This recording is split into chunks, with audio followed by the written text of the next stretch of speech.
of fools on the heat. You must learn.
Hello, ladies and gentlemen. Good evening and welcome to ABS Africa Broadcasting Service, coming to you as usual from the great state of Texas, precisely here in Houston, Texas, with over 10 million people. Over 10 million people. Ladies and gentlemen, I'd like to thank all of you who are tuning in from all of Africa, from Cairo down to Cape Town. Thank you for tuning in to this very special broadcast from ABS. For those of you who are joining by way of the social media, ladies and gentlemen, please, as usual, please, I crave your indulgences. Please go ahead, hit your share button. Hit your share button. Let us quickly, very quickly populate this platform so that I can come to you with the presentation proper. I'd like to welcome particularly those of you joining from Asia, Singapore, China, Japan, and every country you can imagine out there in Asia. And all of you in Europe, including the United Kingdom, thank you for tuning in. Of course, and you in the continental USA, plus Canada, South America, thank you also for tuning in. I won't forget those of you in the Middle East. Thank you. But most especially, those our brothers and sisters in Ground One, the Federal Republic of Nigeria, tuning in to what the anchorman today. Thank you also for tuning in. Ladies and gentlemen, this is going to be very illuminating and exciting. So please go ahead and hit your share button for those of you again joining by way of the social media, Facebook in particular. Please hit that share button because I don't have a lot of time to waste to get into this presentation proper. So please, for those of you who have joined, go ahead, hit your share button. Hit your share button. Why, I am expecting my very exclusive guest,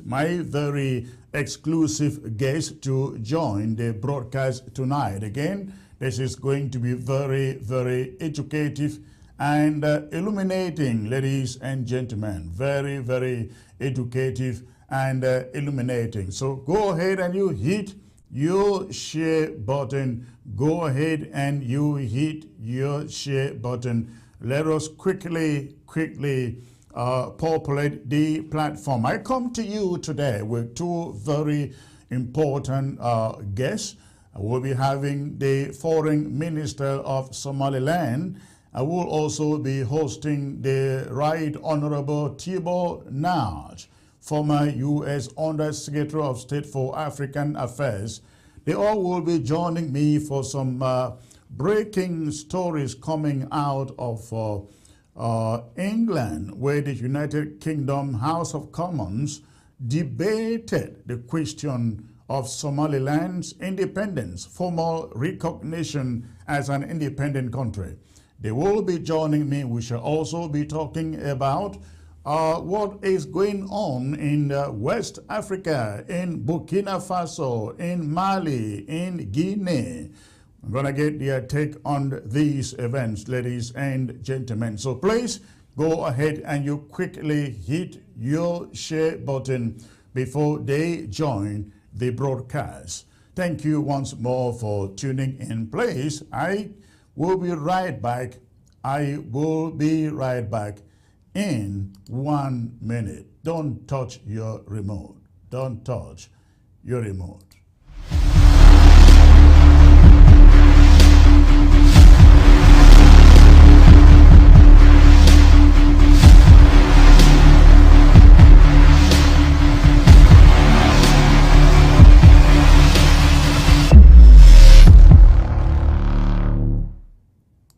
Would you pay $1,000 to advertise on TV for 1 hour per week for 12 months or for a full year? You pick a day. On Sunday or Saturday. ABS knows Africa and have a viewership that covers it from Cairo to Cape Town. Call us today to find out more about this offer. Your ministry, church, business, nonprofit can benefit from this. Call us today before the spots are all taken. Would you pay $1,000 to advertise on TV for 1 hour per week for 12 months or for a full year? You pick a day. On Sunday or Saturday. ABS knows Africa and have a viewership that covers it from Cairo to Cape Town. Call us today to find out more about this offer.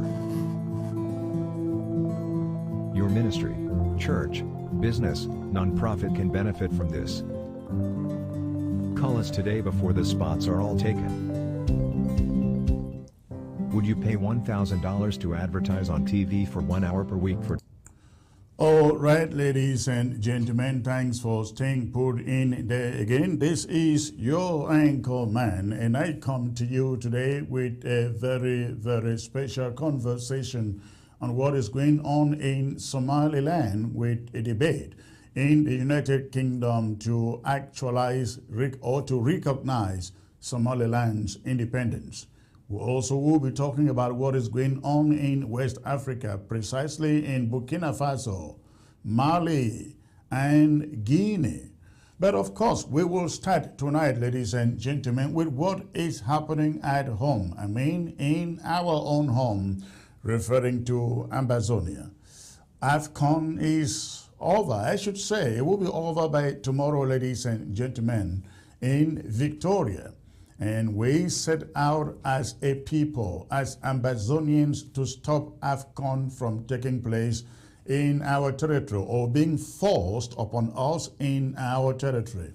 That did not happen, and some of us feel very, very ashamed, very, very ashamed of that failure. But I think at this moment, what we have to do is not to beat ourselves, is to ask ourselves, what went wrong? What went wrong? What happened to all the money that was raised and set aside, ladies and gentlemen, for the prosecution or the stopping of AFCON from taking place in our territory.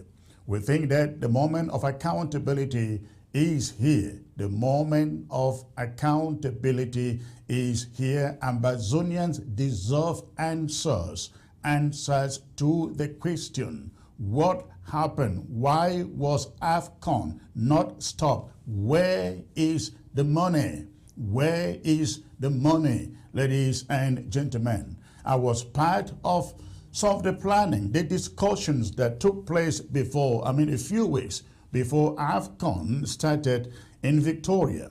Many questions were asked to the Defense Department of the interim government. Many questions were asked and directed at the ANSC. Many questions were asked directed at the ANSC.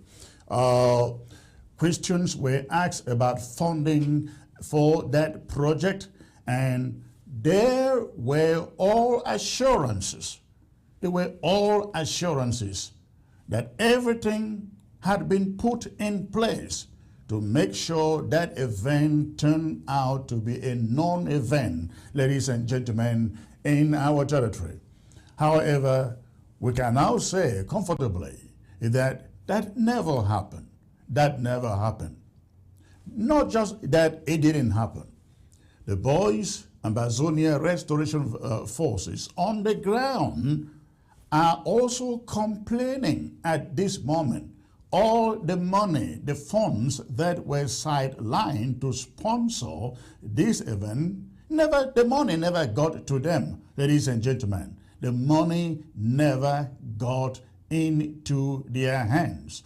There have been allegations of some $18,000 given to a group that is called FAF, a group that has never aligned with this interim government like every other ARF group. They will learn that money was given to them, but they are generous, their fighters are out telling everyone who cares to know that that money never got into their hands. So we have a question. What happened? What happened to the funds sidelined, ladies and gentlemen, for the prosecution of AFCON tournament in Victoria? What happened to it? That is the question that every Ambazonian is asking. And we have to get to the bottom of this, because this is the problem that we are having from day number one in the leadership of this struggle to which I have been part, ladies and gentlemen. We raise funds, my trip to Boya, to take us to Boya. I never for once believed that funds for my trip to Boya, of course, would take us to Boya, but at least it could give us an urge of a lot of public to Cameroon in some targeted projects or targeted counties. We did not see that. Not a single RPG was purchased with funds coming from my trip to Boya. We now move from my trip to Boya. We said, let us move on. Let us move on. We move on to the drafts, the 2020 drafts, the 2021 drafts. Besides all these drafts, you had other fundraisers like, ladies and gentlemen, you remember the Federal Marshal funds drafted in Germany for the Federal Marshal. You also have the so-called lava storm and quite a number of others that I do not immediately remember. But all of these funds were raised, ladies and gentlemen, to take this struggle to another level. I will not hesitate to say, ladies and gentlemen, because we have to be honest, I will not hesitate to say, we have seen some firepower on the ground from Field Marshal the King, from Field Marshal No Pity, from Field Marshal Ten Kobo, from Grandpa in Bali, from Okoro in the Santa Opinion. Ladies and gentlemen, they have been short-lived, as you all will now agree with me that essentially nothing has been going on for in the contemporary period where we are. Not much has been going on. But we all were focused on stopping AFCON. Boys, ladies and gentlemen, fighters were supposed to have been brought in. They were supposed to have been brought in from different parts of Amazonia to make sure that AFCON was taken care of.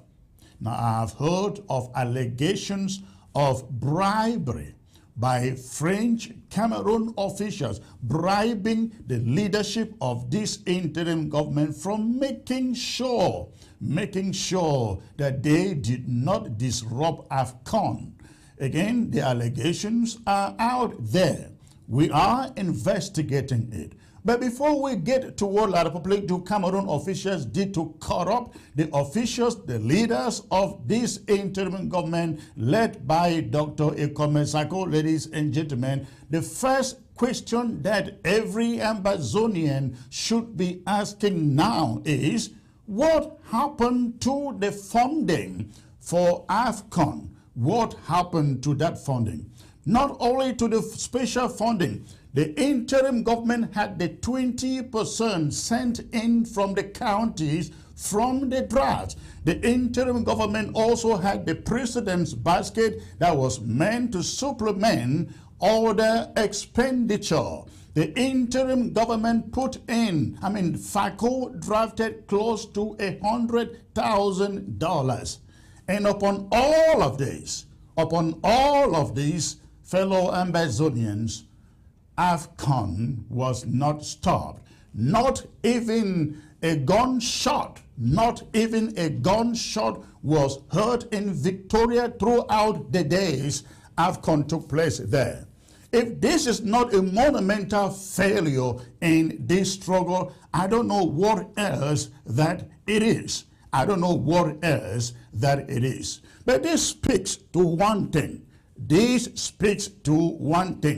It speaks to the fact, ladies and gentlemen, that Dr. Samuel Ekome Sako is no longer qualified to lead this struggle. I have said this again and again and again, running from his inability to fix problems, to be proactive and pragmatic when it comes to solution solving. He has lost it. He has not been able to prosecute the struggle diplomatically. There is no single diplomatic advance that we have made throughout the 5 years of this struggle, and he was at the helm. Ladies and gentlemen, no one diplomatic achievement. You all heard Tibor Nagy lament here that throughout his time, almost 3 years in Washington, D.C., he did not receive an Amazonian delegation in his office. He did not. Sako cannot count one diplomatic achievement. Number two, Sako, ladies and gentlemen, doesn't even have a constituency. Sako does not have a constituency. I hope you all understand. So that is the reason why he did not have a handle over AFCON. Either he had a handle over AFCON, but was settled, ladies and gentlemen, to let AFCON go on, or he just have no control. I just cannot believe that inside FACO, Dr. Samuel Sako's own constituency, his own county, AFCON went on. AFCON went on without a shot of the gun, without one shot of the gun inside FACO, ladies and gentlemen. So what do you make of this kind of leadership? What do you make of this kind of leadership? So we have said, ladies and gentlemen, the time is here. He is not only unable to lead. Dr. Sako is not only unable to lead, ladies and gentlemen, he is not able to manage. He is not able to manage the interim government. He is not able to manage the interim government. Amazonians should be very, very worried. Very, very worried. And which is the reason why Amazonians came together yesterday.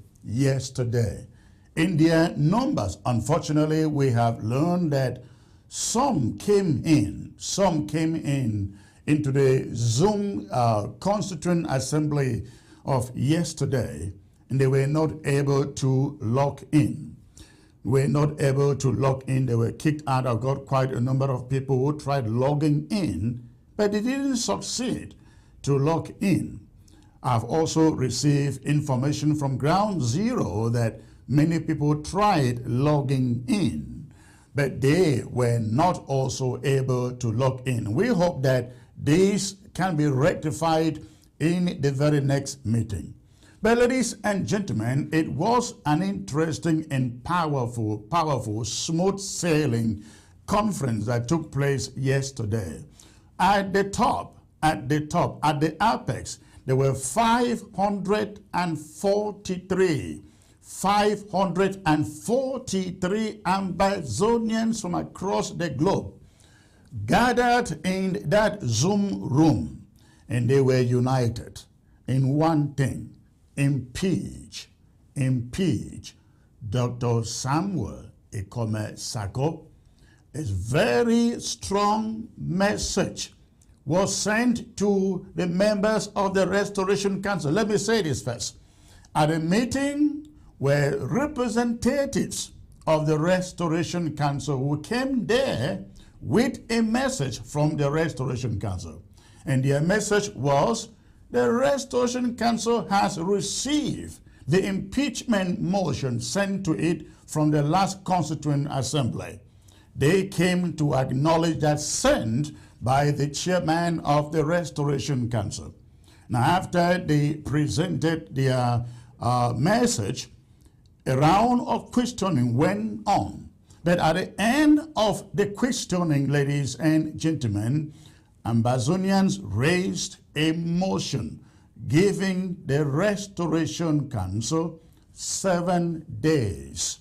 7 days to table an up or down vote on the impeachment motion sent to it from the last Constituent Assembly.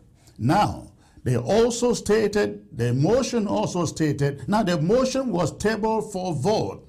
I think 14 people voted against the motion, and I think there were 8 others who abstained from voting.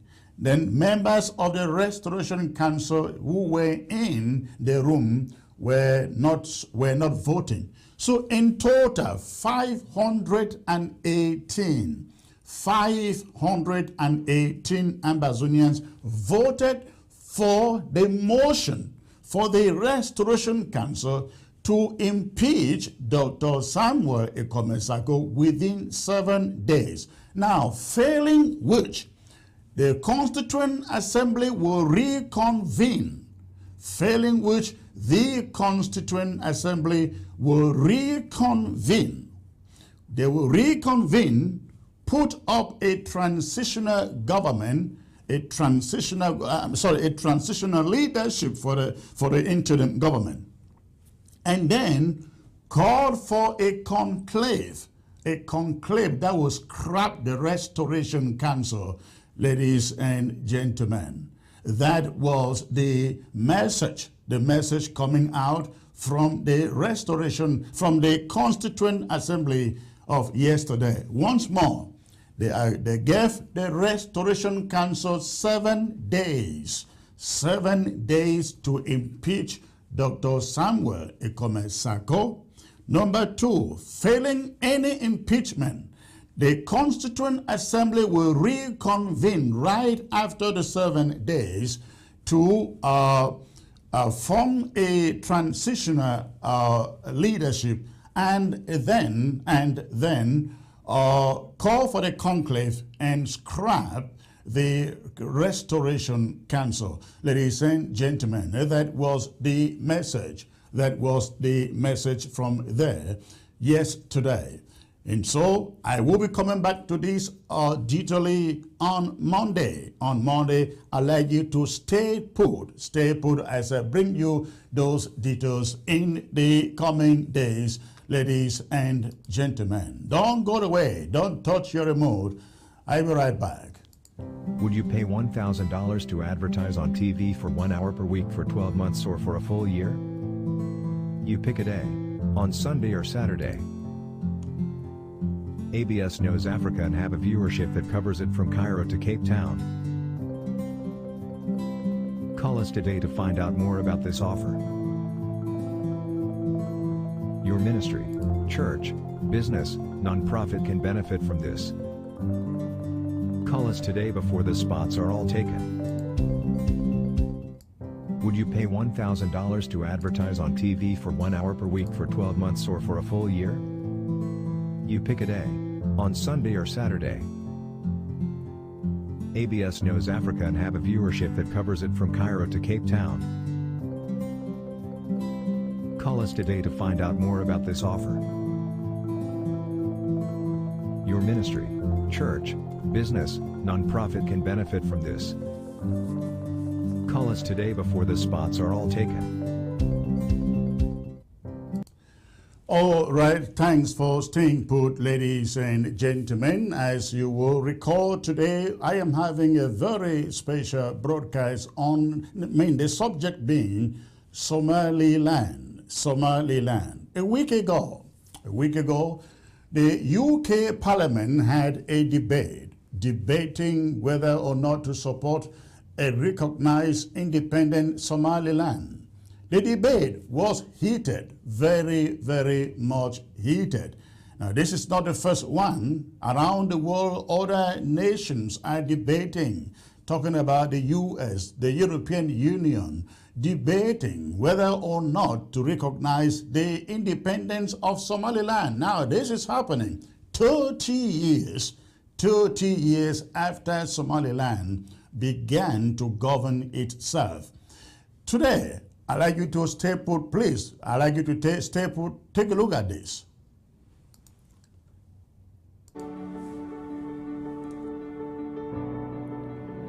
Tens of thousands of Somalilanders took to the streets of Bur'o and any other cities of the country to thank and show their support to the British members of Parliament who proposed the recognition of Somaliland in a recent House of Commons.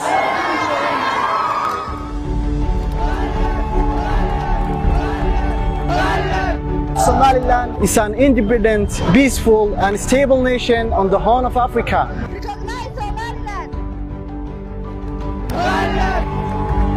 Somaliland has been a distinct region from Somalia since the late 1800s. It was a British protectorate until 1960, and that means British and Somaliland have a long historic ties. Very hot and very dry, that's the British protectorate of Somaliland. 30 years ago, on 18 May 1991, the Republic of Somaliland declared independence, the separation from the collapse in Somalia. And now, today, Somaliland is one of the most stable de facto states in the world.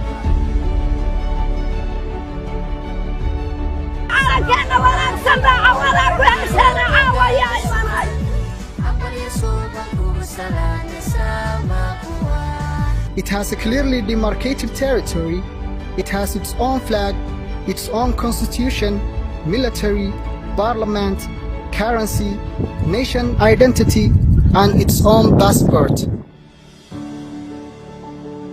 Recognizing Somaliland will not just be opening up opportunity for Somaliland itself, but also opportunity for British investors and businesses to come to Somaliland. Somaliland has held competitive elections accompanied by peaceful changes of government. And now let me clear you one thing. What separates Israel from self-proclaimed countries is simply the recognition of other countries. There is no ultimate legal authority in international relations that decides what is or is not real country. So if Somaliland fulfills all the requirements of statehood, why not now? Why not now? Why not now? Why not now? Those are Somalilanders, ladies and gentlemen, craving for a country of their own. And that craving is what led to this debate at the British Parliament. Take a look. Madam Deputy Speaker, thank you ever so much for having the privilege of being able to bring this adjournment debate to the House today. In 1960, Somaliland emerged independent from the British Empire after many years as the British Somaliland Protectorate. And for 5 days it was independent before it took the step to merge with what was then the trust territories of Italian Somaliland, historic Italian Somaliland, to form a union. Both nations entered that union with optimism, with a sense and a view of creating a pan-Somalia, of where all Somalis would be able to come together. And actually the hope was for so many of those in Somaliland that actually this would be a union of equals. Sadly, over the following 30 years, those hopes and those aspirations of what might have been were not fulfilled. And indeed, as the years progressed, the situation got worse with military dictatorships. And instead of there being a tragic situation of people being discriminated against from the north of Somalia in historic British Somaliland, actually what started to emerge was attacks upon civilians. There was mass killings where tens of thousands of Somalilanders were killed. Civilians were killed. It was one of the few conflicts where fighter jets took off from cities in the area in order to bomb the cities that they'd taken off from, indiscriminately, killing thousands of civilians. Nomadic tribes. I'll give way to the Honourable Lady. And for securing this very important debate. My constituency has a very large Somaliland population of those from Somaliland whose families suffered in, as he's described, in those that conflict. What we've seen is last year Somaliland celebrated 30 years of the Declaration of Independence. And they've built up their own independent government, own currency and democratic elections. They've shown the capability to establish a state. Isn't it time, in his view, that the UK government formally recognise their right to self-determination and recognise their need to be an independent state? The Honourable Lady raises a very important point, and this is the key point and reason for this debate, to actually discuss about the fact that Somaliland has developed so much. Because in those years of conflict, where so many Somalilanders were not just in the threat of their lives, but so many hundreds of thousands were displaced, both internally within Somaliland, but also externally. That dream and that vision of actually creating their own homeland once again, re-establishing those old territorial borders, burnt bright, and that is what they actually were able to achieve in 1991. I'll give way to the Honourable Gentleman. giving way and draw attention to my interests as one of the vice chairs of the All-Party Group on Somaliland, and been a pleasure to work with the honourable gentleman on these issues. Would he also pay tribute to my predecessor, Alan Michael, and indeed many members of the Somalilander community in Cardiff and across the UK for exposing those atrocities back at the time, including in this House and elsewhere, and explaining what had gone on to the world, and commending them on what they did at that time. I'd like to pay tribute to the honourable member's predecessor and, of course, so many people who live within his constituency. And, of course, in his constituency is a very established Somaliland community that's been there far longer than probably either he or myself have been on this earth. And so this country has deep, deep links with Somaliland that goes actually not just back many decades, but goes back a century and more, with many Somalilanders calling Britain very much their home, as well as Somaliland itself. Give way to my honourable friend. First of all, I'm delighted that my honourable friend from South Africa has secured this important debate. Many of us who've been supporting Somaliland as an independent state very much welcome the fact that he's here. On that very point, he will know, no doubt, that many of Her Majesty's naval ships for 100 or more years have had Lashkars from Somaliland, Stokers and others who have built the first mosques in this country. Would he not agree with me that recognising the Somalilanders here in the UK is about also recognising our own past and our own future together as investors in a new Africa, and demonstrators that independent states that govern themselves well in democracies can really succeed, and we can partner with them? My honourable friend, the chairman of the Foreign Affairs Select Committee, is absolutely right. By taking the brave step to recognise Somaliland, we're actually not just opening up opportunities for Somaliland itself, we're actually opening up opportunities for British investors, British business to go there and work, very much creating the gateway to the whole of the Horn of Africa. I will give way to my right honourable friend, and then my right honourable friend.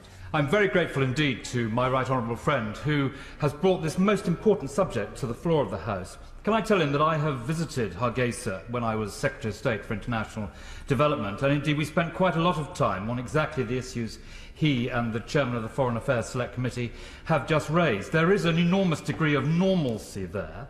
The democratic structures, when they have elections, have held in extraordinarily difficult circumstances.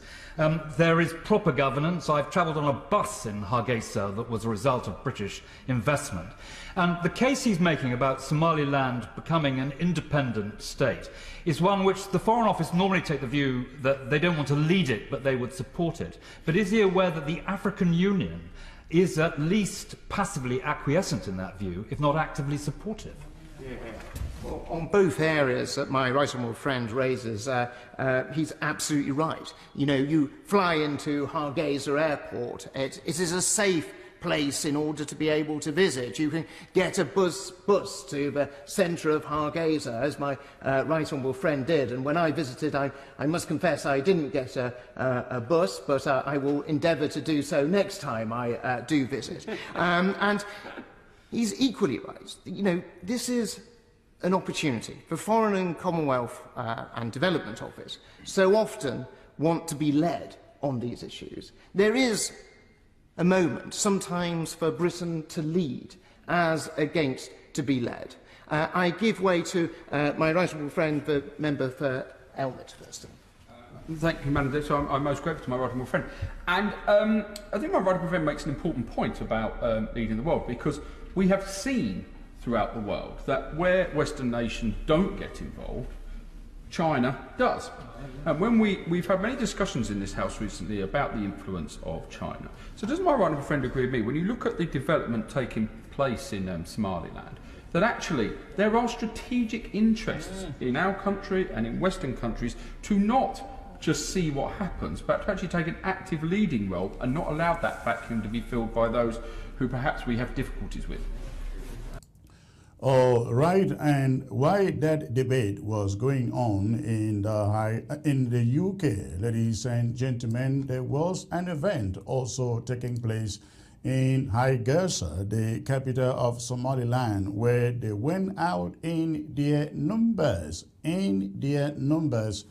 supporting what was going on in the UK. Take a look. This is a great day in Somaliland.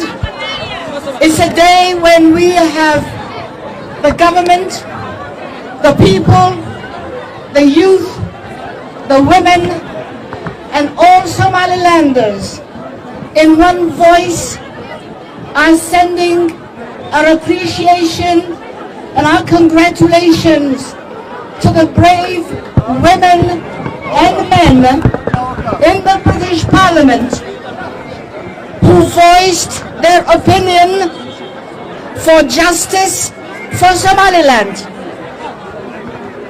Britain is known for its strength, for its respect for human rights and for dignity of mankind.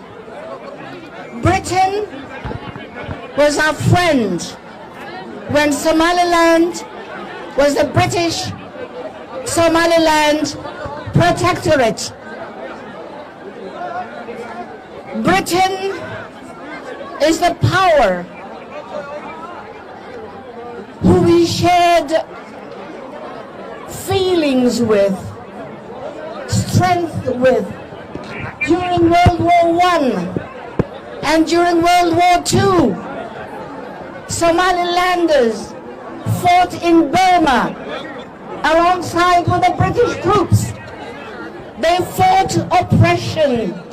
They fought injustice. They fought fascism. And our sons and our daughters gave their blood, gave their life to fight for justice. Today, we are grateful that Somaliland has given us its voice to support that of Somaliland. When we have suffered injustice, when we have suffered genocide, when our bodies, the bodies of our victims were filled in mass graves, it is only Great Britain who said this is wrong. Thank you, Great Britain. Thank you for adding your voice to ours. Thank you for fighting alongside us. We recognize your strength. We recognize your value as world leaders. Thank you. Thank you, Great Britain. Long live the Queen. Long live Somaliland. Long live justice. Long live the Queen, long live Somaliland. Again, that was coming from Hargeisa, the capital of Somaliland, going out to appreciate the British parliamentarians for debating the subject of their independent recognition. Ladies and gentlemen, I am now being joined by the Honorable Ambassador Tibor Nagy, whom you are all aware of, who served as a U.S. Undersecretary for African Affairs. I was also to have been joined by the Foreign Secretary of Somaliland. Unfortunately, for technical reasons, he is not here yet. I am hoping he will be able to join me in the course of this show. But I have here with me Ambassador Tibor Nagy. Ambassador, it's a privilege to have you once more, sir. Good afternoon. Good afternoon. Thank you so much for having me back. And I want to remind your viewers, though, that watching what transpired in London and the excitement in Somaliland. What is your take on that, sir? Yeah, first, disclaimer. Remember, I'm no longer speaking on behalf of the United States of America government. I am now back to being a private citizen. I was absolutely delighted with what I saw. I think I have said now publicly that if it was up to me, I would say we should recognize Somaliland today. And I think that the debate, I would even call it a discussion in London, absolutely underlined some of the key points as to why Somaliland deserves recognition as a de jure state, because it already is a de facto state.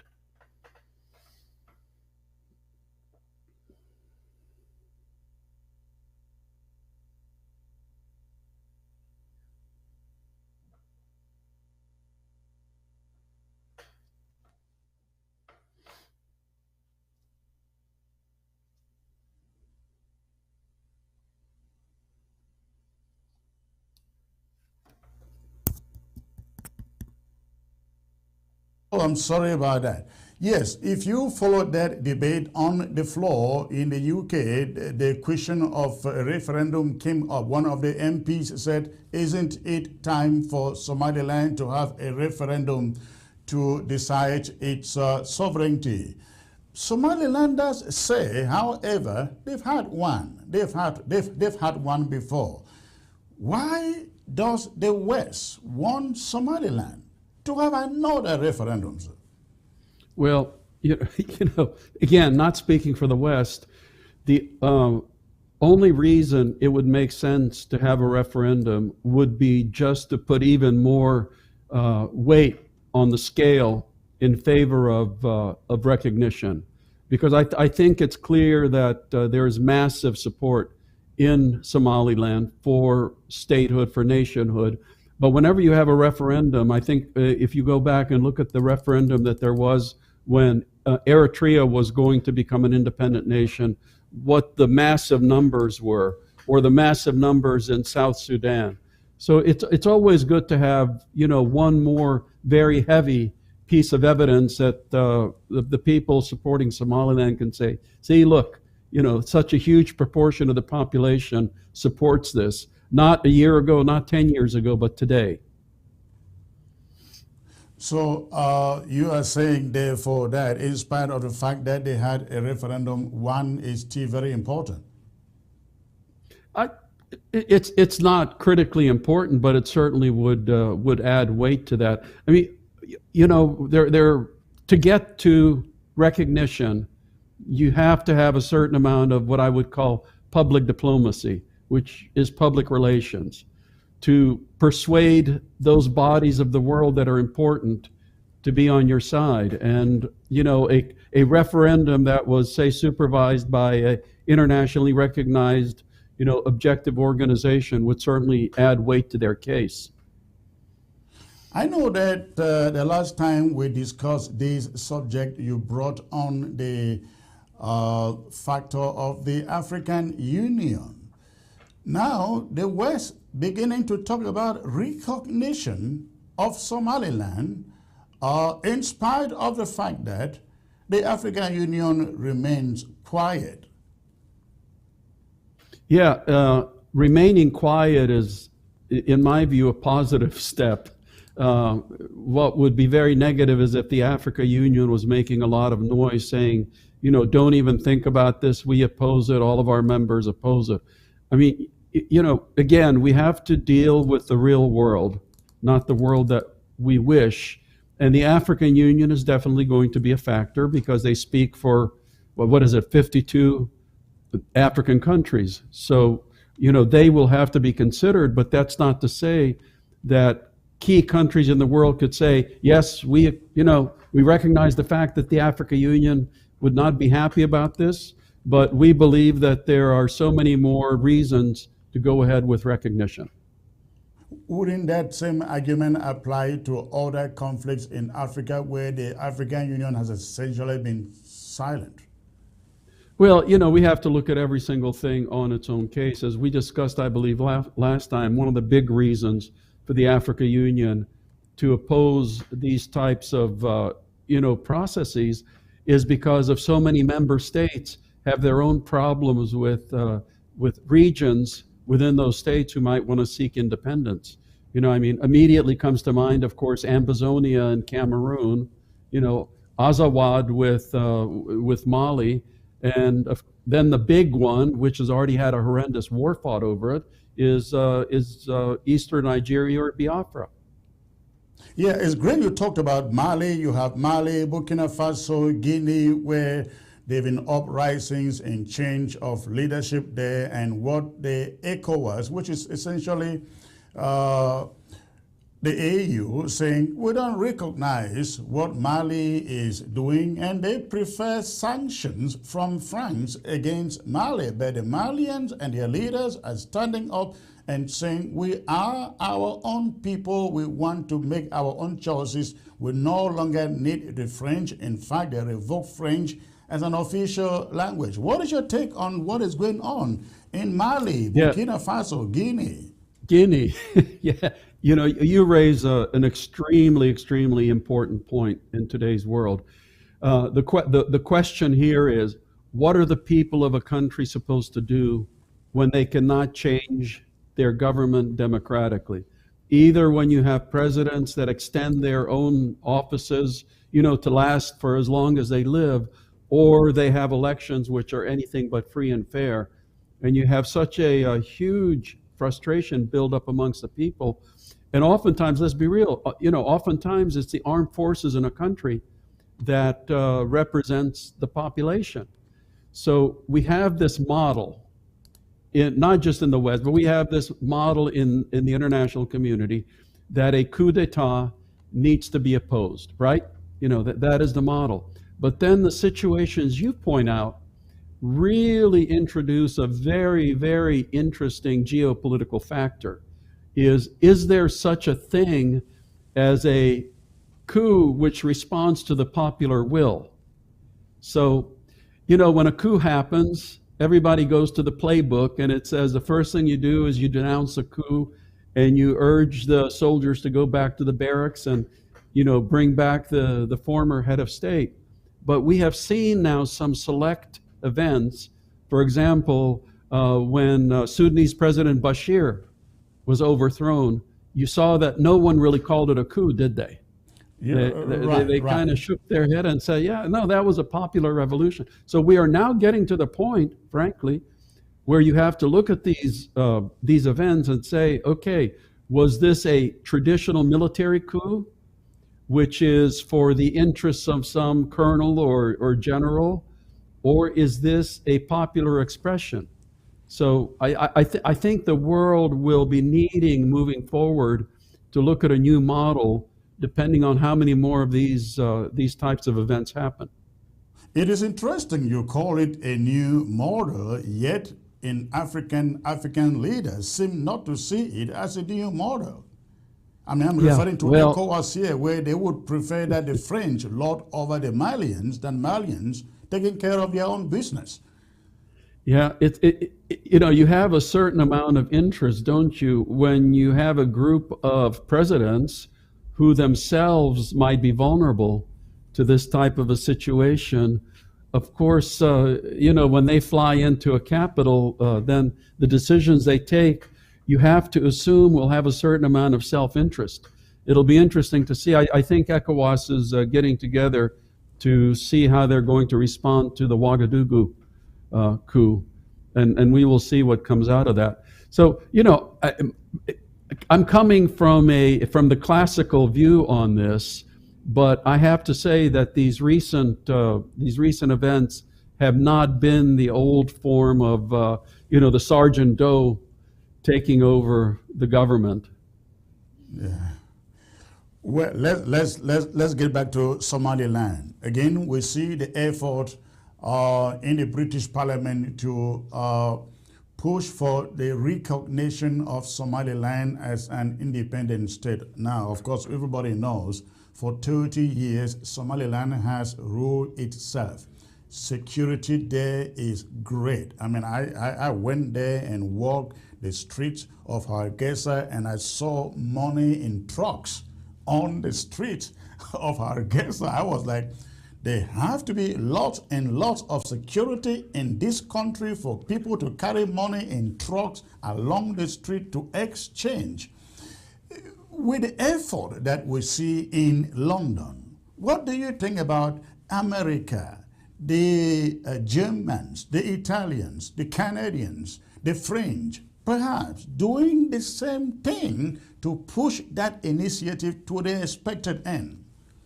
Again, I can only speak about what I have seen in America, and maybe your audience knows, maybe they don't, that there's been a very important development in America as well, because recently we had several staff members from Capitol Hill, from Congress, who also visited Somaliland. And they came back and they gave quite a positive you know, conclusion and readout of the trip that they made, with some, you know, very positive comments about what they saw and the conditions in Somaliland. And of course, with the positives coming out of Somaliland, at the same time, right now, you have the quote unquote election. I wouldn't even call it election, that's going on in southern Somalia. And the contrast could not be more dramatic in the events in those two countries. So the United States, there is, I believe, a new kind of impetus to look at the situation again, especially based on these congressional delegation going there. So are you saying that an American delegation probably gonna be going back there to again take a look at the situation? The delegation has been there. They came back. They gave a report, to the members of Congress, and now we'll see where that moves forward from here. But I feel in the political atmosphere much more positive momentum than I have in a long, long time. That is wonderful. Now, there is also always the fear of the Chinese getting there before the West does. And it seems, if you listen to the parliamentarians in London, they were essentially saying, hey, they are good trade members and we do not want China. If you don't go, China will go. Isn't this one of the fears that you will hear in every Western capital? Yeah, every Western capital may deny that, but of course, what China is doing in the world is of tremendous importance to the United States. It's just global politics. So what's called global power competition between China and the United States absolutely is a factor in just about everything internationally these days. So you look at the map of Africa, you especially look at the map of the region. There are, X number of potential ports to be used. China is looking for ports as it expands in its, Belt and Road initiative. And of course, the United States is always looking for ports. Right now, Djibouti is there, critically important piece of geostrategic real estate. But, nobody likes to put all of their eggs in one basket. Right now, Djibouti is it. You look up the coast, getting close to that very, very critical area. Right. And there you have the port of Berbera. So, of course, that's a consideration.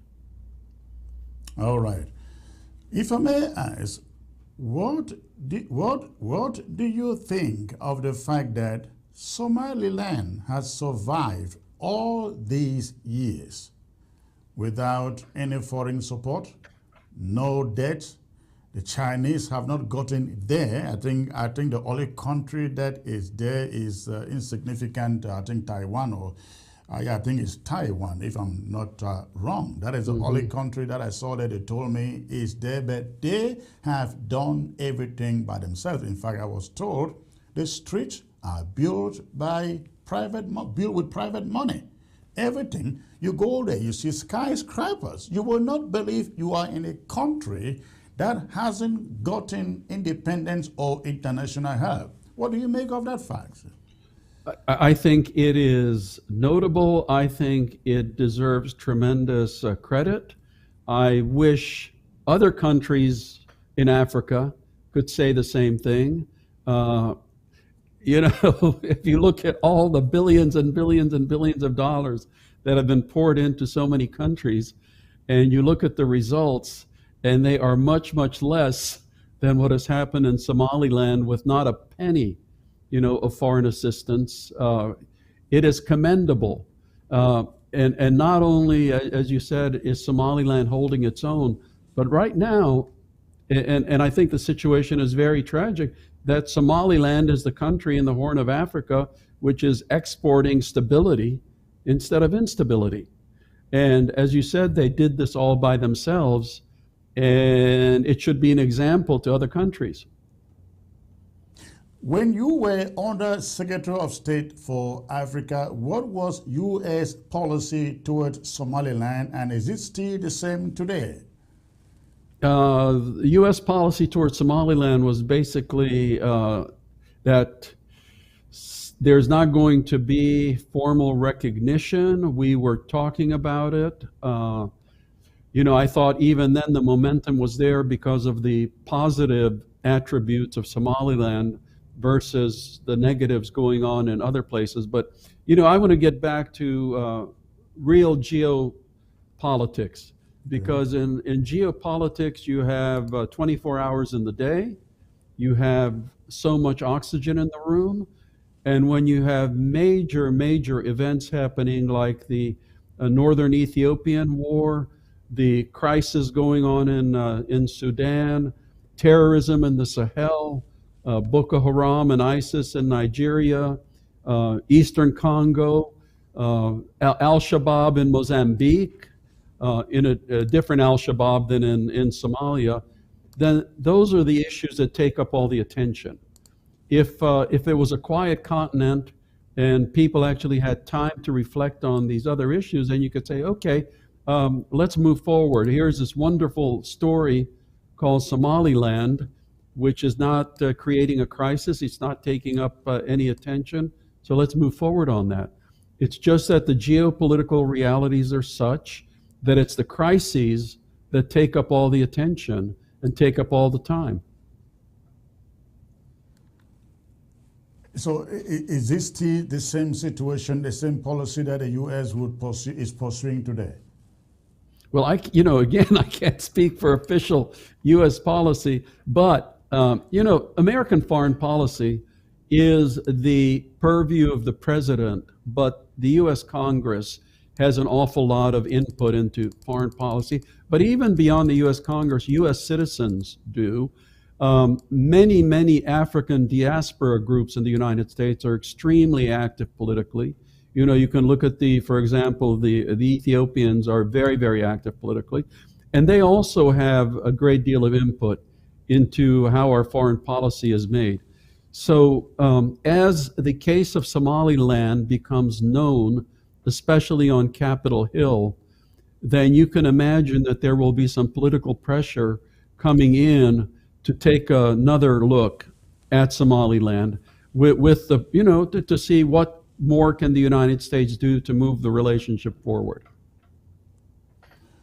Talking about the rest of Africa, the AU, as far as emerging countries like Somaliland and the rest are concerned, does the U.S. occasionally visit the AU to suggest you can revise your policies? Not only does the U.S. Visit the AU, but as you know, we are one of the few countries that has a fully accredited ambassador to the African Union who is there all the time. So, she has discussions every single day with officials of the African Union. And obviously, if the question of recognition for Somaliland moves forward, then part of that process absolutely would include engagement and discussions with the African Union. Wonderful. I would like us to, again, ladies and gentlemen, who were supposed to be having the foreign minister for Somaliland joining this discussion. Apparently, they've not gotten a breakthrough technically to connect to us here. But Ambassador, I will take you to something which you know is very dear to some of us coming from the southern Cameroon's Ambazonia. I know we spoke extensively on it the last time that you were here. The conflict in the Cameroons just keep escalating without any sign that the Cameroon government is ready to call for a ceasefire. What, in your opinion, is the kind of pressure that would enable the Cameroon government to get to the negotiation table? You are aware of the Swiss initiative, which has been hanging for close to 3 years now, and there just seems to be no headway. What, in your opinion, you think that can be done from the international community particularly? Because I want to believe that Southern Cameroonians, Ambazonians, I think they have done the best that they can do to put pressure out internationally to see that Cameroon does something, but it just doesn't seem to be enough, owing to the fact that international pressure isn't also enough on the regime in Yaoundé to do something. Yeah, I think the last time we discussed this, I also talked about the complexity. I can't speak for the American government, but I understand the American point of view of the complex relationship we have with France, especially regarding Africa, because in some parts of Africa, the French and the Americans are working together very closely. In other parts, we definitely have a difference of opinion, like we do on southern Cameroons or Ambazonia. And, you know, I have gotten incredible grief from some people because I call the Swiss process a process just for the process, that there's not, in my view, there's not going to be any direction towards any kind of concrete results. Now let's get back to the fundamentals. And again, you can tell me if I'm wrong, but it seems like the Southern Cameroonians do not have one united point of view or even one united goal for an outcome.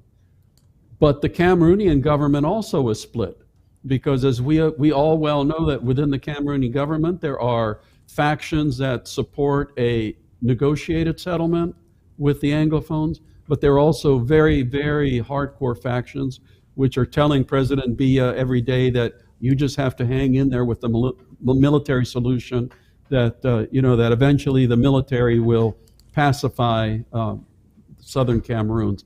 So when you have the split on both sides, what are you going to do?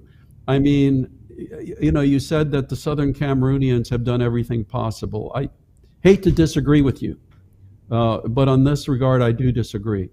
Because if there was a united point of view on the part of the Southern Cameroonians with a united group of people that were articulating and voicing that point of view internationally, domestically, publicly, then that whole issue would get a lot more attention.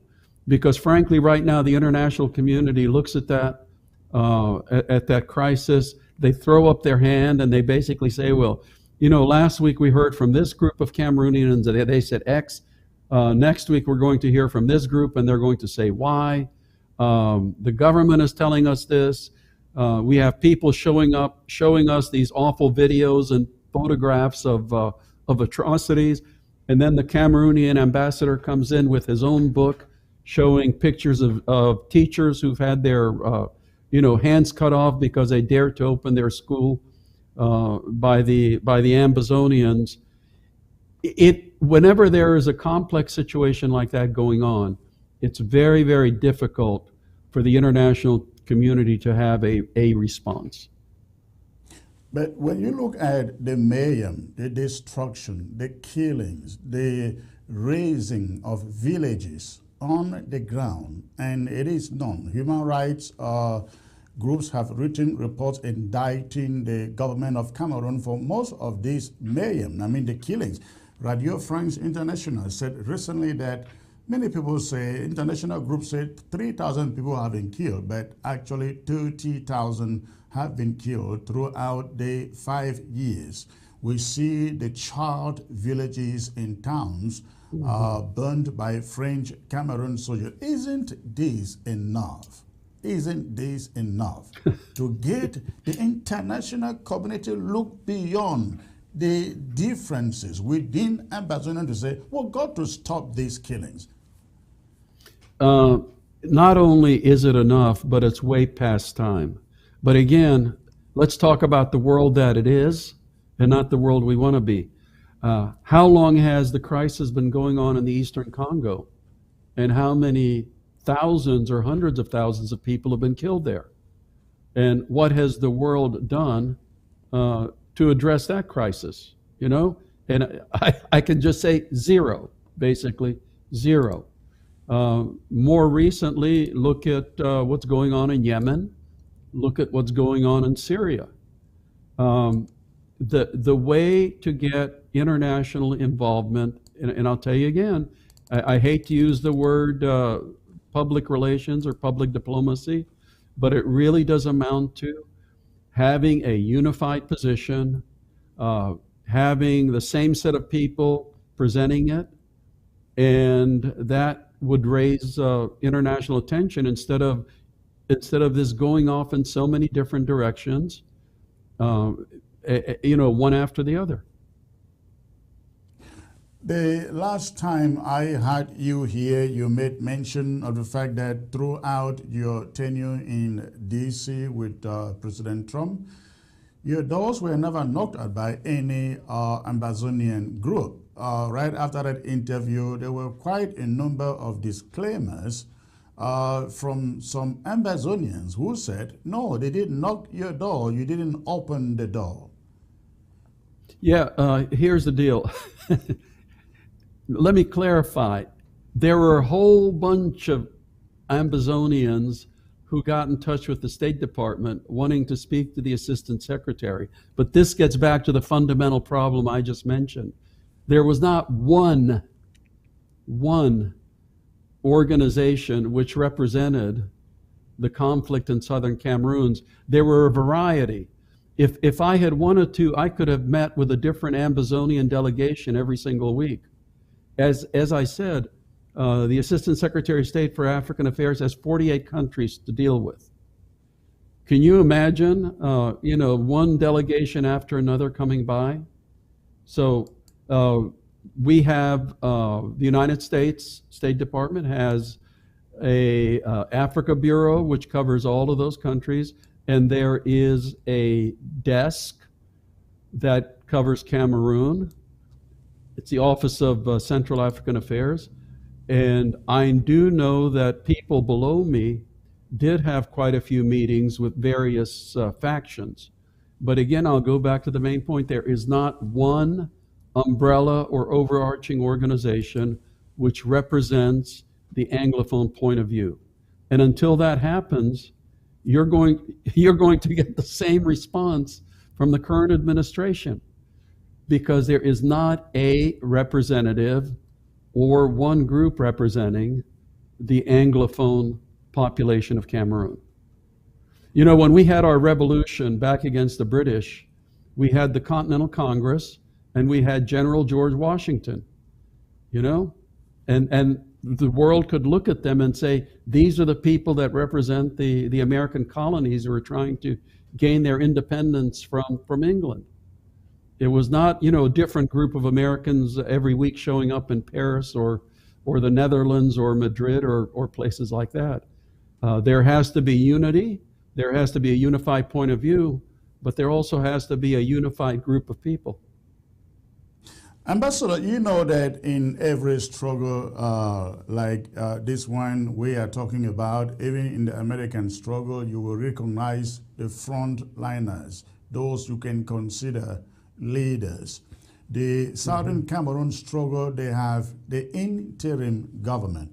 In your position, when people come knocking, don't you try to find out who are these, what groups do they represent, and is there a main group on the ground that we can work with? I'm saying this because you had particular interest, concerns with what is going on in the southern Cameroons. And I'm thinking that in your position, you will say, let's identify the main group that is leading this so we can deal with them. Didn't it occur to you to think this way? Of course it did. It occurred to me the first week. The first call I had when I think second or third day on the job with my counterpart in Paris, I said, the issue I really, really want to discuss is Cameroon. So of course I had that same thought, and I talked to my people who follow Cameroon closely, and the answer always was that, there's different groups representing different points of view. They come by regularly. There is a process here, there is a process there. So yeah, I of course I asked, but the answer was always the same, is that there's fragmentation in the Anglophone movement, just as there's division in the government. What do you make of the divisions in the government of Cameroon? Would you attribute that to their inability to get to the dialogue table? No, I would attribute that to just different advisors to President Biya holding very, very different points of view. As I said, and I don't want to get into names, but there are obviously some people who are open to negotiations and dialogue, but at the same time there are other people who very, very much say, no problem, eventually the military will win this. You know that I have gotten tremendous grief for saying openly that I see no military solution. Right. I have studied a number of wars of independence, and they all tend to end up the same way. You can have a very, very powerful opponent like the Viet Cong did with the United States of America against them, and at the end of the day, they won. So there's not going to be a military solution, but guess who suffers the most? It's the poor, innocent people of southern Cameroon, where are we going to have generations of young people who are not going to go to school, who won't know how to read and write, who really are going to not be second-class citizens in their own country, but they'll be third or fourth-class citizens. I am just as frustrated as you are on this thing, and I really wish the southern Cameroonians would get their act together. Ambassador, when you speak to the inner circle in La République du Cameroon, and I believe you do, you speak to some of people deep in this inner circle, people taking some of these decisions. What do you get to be their honest feeling about the continuation of the conflict? Well, number one, I don't speak to any inner circle these days because I'm no longer in my position. At your doors too. Yeah. No, they don't come knocking. At least when you were there in the office. Yeah, when I was in the office, and I was just as frank and honest with them as I am with you, and speaking openly, saying that that the point of view of the United States is there is no military solution. End of story. That the sooner this could be resolved, the more favorably it can be resolved, because obviously the Cameroonian government under no circumstances would like to see an independent Ambazonia. Now we know for sure that the Cameroon government has tried again and again to push the international community, the U.S. in particular, to labeling the Ambazonia restoration fighters and the whole bunch of Ambazonians fighting for independence as terrorists. Yeah, we run into that situation all the time. As you know, I spent 22 years in Africa representing the United States of America, and time after time, the head of state would call me into the office and give me a really bad time because the United States of America would not label this group or that group as an international terrorist organization. I remember one of the worst times I had was with Prime Minister Meles in Ethiopia, who was tremendously frustrated by an Oromo group. And the thing is, we have certain criteria for a group to meet to be labeled as an international terrorist organization. And clearly the lawyers will look at it and say this group meets the definition, this other group doesn't meet the definition. Now, I'll tell you one other thing, though. I used to also get tremendous complaints from many ambassadors concerning the diasporas, saying that, you have these, I'm not going to say which nationalities, living in your country and they're providing money to buy weapons or this, that, or the other. And honestly, I tell them, okay, if some people are committing crimes under the laws of the United States of America, then we will pursue that, because we do have laws on what kind of support, expatriates or diasporas can give to certain organizations. But there's the law and there's the law, and that's how it goes. What would it take the U.S. government to classify any organization fighting for independence a terrorist organization? Yeah, look at the definition, because one person's independence movement is another person's terrorist organization. We went through this, if you remember, during the Soviet Union times, where the Soviet side would have their their quote unquote freedom fighters, and the United States would of course call them terrorists. And then we had our freedom fighters, and the Soviet Union called them terrorists. So, there's no longer a Soviet American kind of, global competition. But it's very important to note that, yes, you look at the law and you see what the criteria are and see, does this organization meet that or not? How would you grade the Ambazonia Restoration Forces in being able to contain French Cameroon forces in this 5 years battle? I cannot answer that. That's one thing I don't do. I don't follow the battles and the fighting on the ground. Unfortunately, what I follow is the results, the individual tragedies. Those are the things that in the State Department was really breaking our hearts. Because, again, underline, I do not speak for the United States of America government anymore. Right. But as you well know, the U.S. government policy, at least during our administration, was that we were in support of a unified Cameroon. Now, I've gotten a lot of grief when I used to say that when I testified before Congress. But let's be truthful, policies do change. But to change policies, you need a lot of political pressure. We were talking about Somaliland before. Yeah. And it would be the same kind of a thing here, is that the diaspora needs to be united. They need to speak with one voice, and they need to have the same people that show up time after time, so that people start associating the positions with them. It's always nice to have very accomplished and well-spoken people who can present a point of view.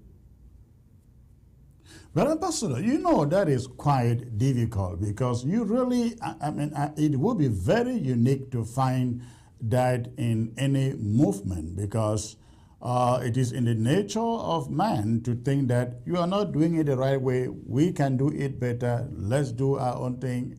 You know that. I really think that. Yeah. Let me just say. Yes, go on, please. Yeah, I would just say a couple of names. Jonas Savimbi. Yes. John Garang. Yes. Melis Zenawi. Isaias Afewerk. Museveni. Paul Kagame.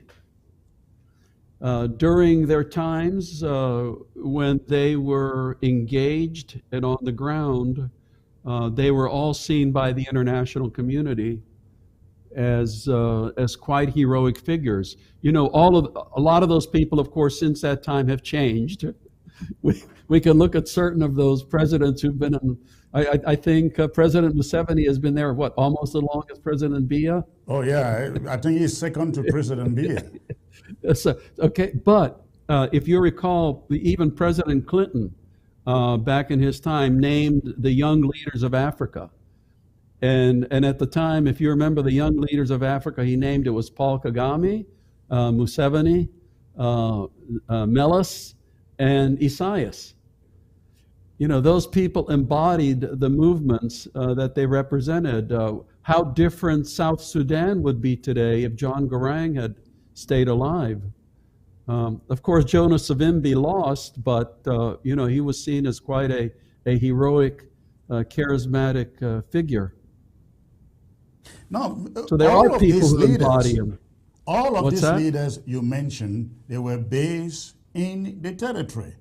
Whether Jonas Savimbi, Garang, Museveni. Museveni came in from, I think, the Congo, and then took over power. I mean, all of them were based in the territory. We are talking about Yeah. Ambazonia struggle that is prosecuted from the diaspora. We don't have a single leader on the ground, because we know you put a leader on the ground, you will be killed the next day. Yeah, in the American Revolution, we had Benjamin Franklin, who never spent a day fighting anywhere, but he was quite well known around Europe, and one of the leading figures in Paris at the time.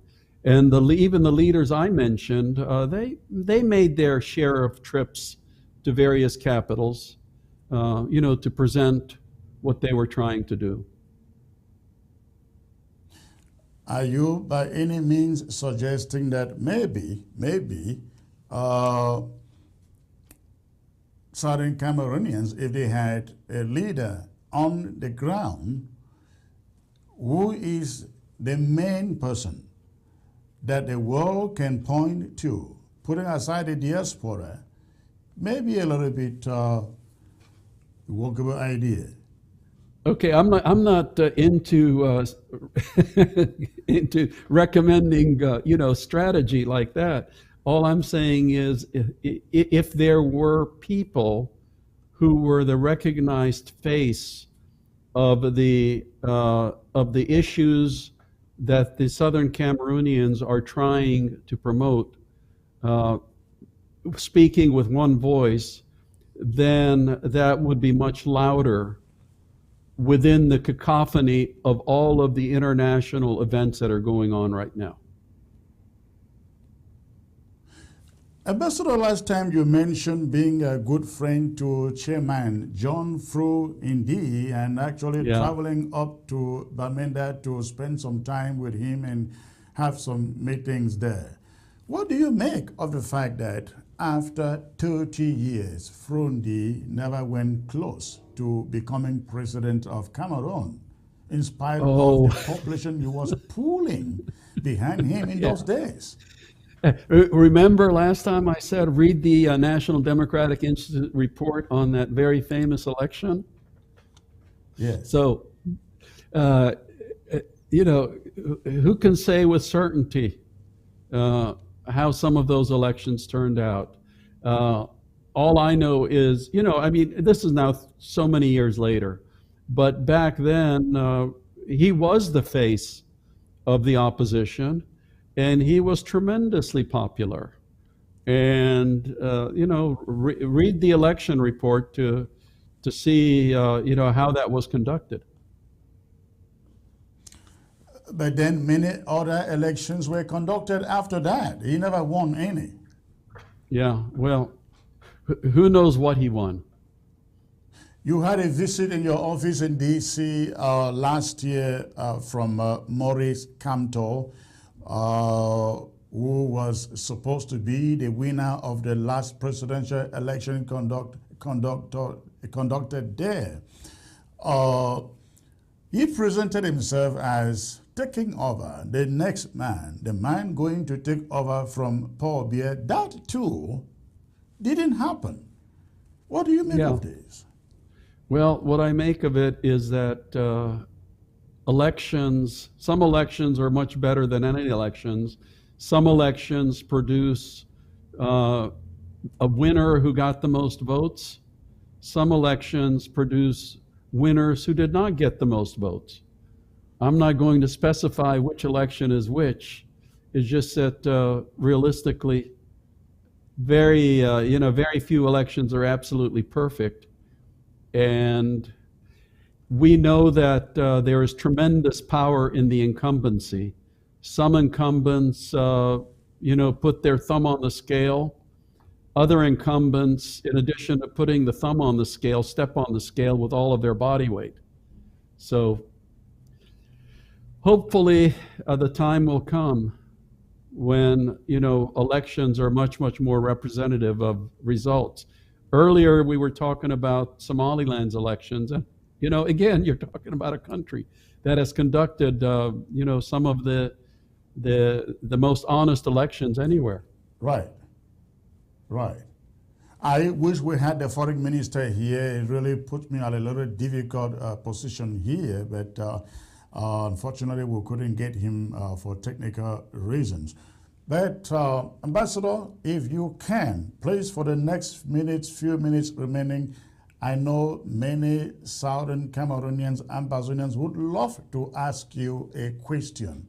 Permit me to open the phone lines for maybe 2 or 3, please. You're going to make my life really difficult here.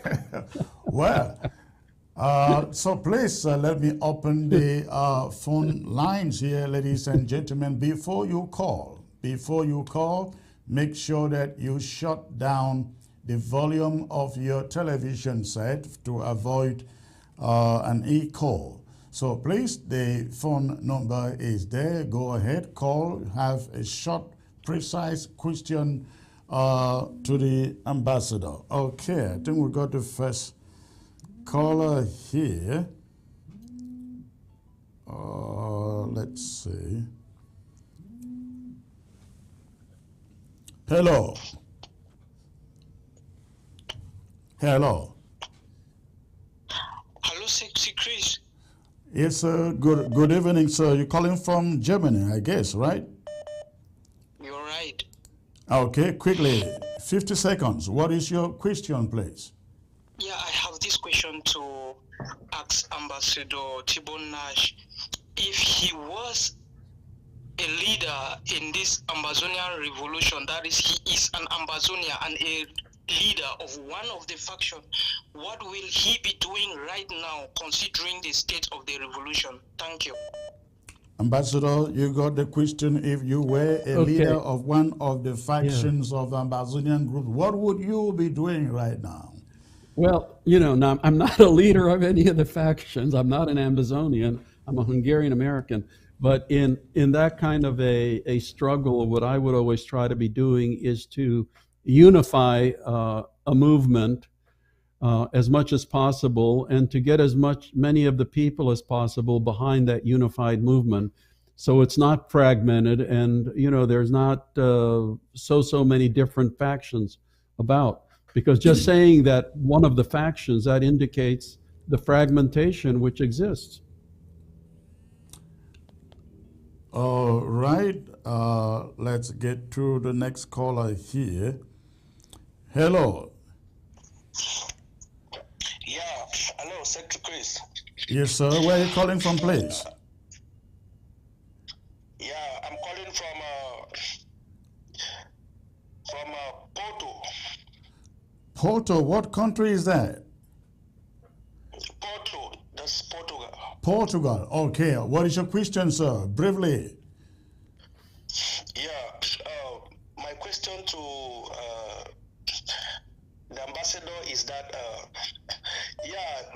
there is a law which states that people have the right to self-determination, and the Southern Cameroons, they are a country that was recognized by the United Nations. So I want to ask him if in any way in their meetings they have been talking about Southern Cameroons as a country, and two, are they aware that they are not separatists? They are people that are struggling to restore their statehood, because they are not terrorists. They were first with Nigeria before coming to join Cameroon, as history tells us. So is that one? Let's forget about the divisions of the frontline leaders. Is that one not a point for the international community to give those people their freedom as a people that have existed and is well recognized in the United Nations? Thank you. Okay, thank you. Ambassador, please. I don't know where you got the Again, position. my friend, we're going to get back to the same point, that we have to deal with the world as it is, not the world that is ideal or we want to have. And I'll make the statement again, which I know upsets people, is that geopolitical realities trump legalities. So in my own discussions, I cannot remember ever having discussions where somebody at a high level said, "Oh, but let's look at the legal history here." That's the case we need to make. The fact is that again, I go back to my administration, is that the point of view of the administration was the unity of Cameroon. But then I'll go again, Chris, and say that policies change. Policies always change based on realities, and that's the thing that people have to look at. Awesome, thank you. Let me get to this other caller here. Hello. Yeah, hello. Good evening, Secretary Chris. Good evening, ma'am. Where are you calling from, please? I'm calling from La Republic. Okay, La Republic. Okay, and what is your question, ma'am? Yeah, I want to thank our Ambassador Tibor for coming on the program. And my question goes to him. My question is this. I want to ask Mr. Ambassador that is he aware that some of the groups that he's talking of are being sponsored by La Republic? That's a really good question, yes? Yeah. For example, the group of Cho Ayaba, the group of Apanga is being sponsored by La Republic. How can unity hold when some of the groups are being sponsored by La Republic? And he of all who has been in La Republic, knowing well of the mafia of La Republic, how is he hoping that unity can hold unity in one purpose, as he's talking of, after which some of the groups are being sponsored by La Republic seriously for the war not to end? Thank you. Thank you. Thank you. Very interesting question, Mr. Ambassador, which escaped my mind, talking about unity. You are very much conversant of how leaders in Africa operate. They divide to rule or to conquer. So that when it comes to struggles like the one for Ambazonia, you have these different factions that are paid by the government to infiltrate the mainstream leadership to create the atmosphere that you call divisions. Are you aware? I mean, you should be aware of this, isn't it? Yeah, I am very aware of it, because I remember covering a lot of elections where you had 45 parties contesting the elections, but out of the 45 parties, 43 were paid off by the government. Right. This is not unique to Cameroon. It's not unique to Africa. This has been a fundamental factor in such movements since history began. Even in the American Revolution, quite a large percentage of the population were actually Tories who were in support of the British, and the British supported those groups, and there was quite a lot of money that changed hands, within these organizations. That's something that every single movement has to deal with, and when there is enough of a momentum and enough of a weight within a population to come down in support of one particular view, then those other groups all of a sudden become a lot less powerful. They kind of hide and go away. That's just the nature of movements. So, Ambassador, I guess the question is, in your position as a diplomat representing a country that is seeking solutions to these problems, what do you do knowing that there are factions that are created by the regime? Because you have been talking, you've been so much vocal about being united here, but these groups cannot come together. They cannot agree to work with others because they have a mission. Yeah, that's where of course, the international media and the various embassies are very, very useful in reporting the true facts on the ground, so that all of that is publicized and it is known. And when you shine a light in the darkness on some of these groups, then they immediately disappear, go away. They're not funded anymore. as I said, that's a fact of life. That happens in other movements. Look at the Russian Revolution. Look at what was happening in Vietnam, and there were groups set up especially to try to co-opt the Viet Cong. It's a fact of world history. All right. I will take the last question, Mr. Ambassador. Hello. Hello. Yes, Mr. Ambassador, thank you once more for coming. Where are you calling from, sir? This is Ephraim calling from San Antonio. All right. And, my question is to the Ambassador, and this question is similar to the one asked you minutes ago by a sister in La République du Cameroon. Mr. Ambassador, are you aware that these human rights atrocities that the minister from La République has shown up in your office and the display, some of these people's arms have been amputated by boys that are referred to as Atanganji boys in Amazonia? They are well known.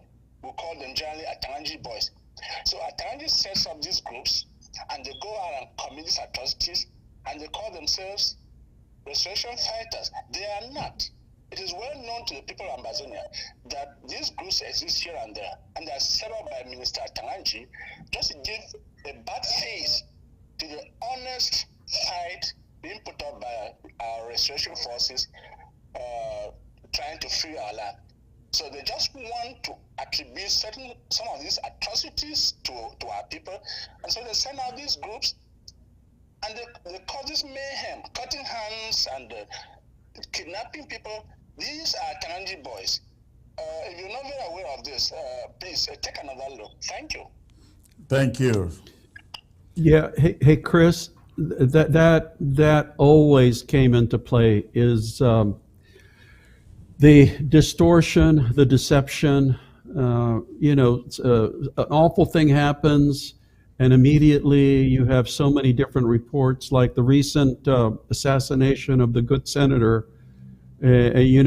So many different quote-unquote credible stories came out as to who did it. It is absolutely disgusting and despicable, because I've said before, at the end of the day, the poor guy that has his hands chopped off, or the poor woman who is raped, or the kids that are killed, or that they're made to, the school children who are made to take their clothes off.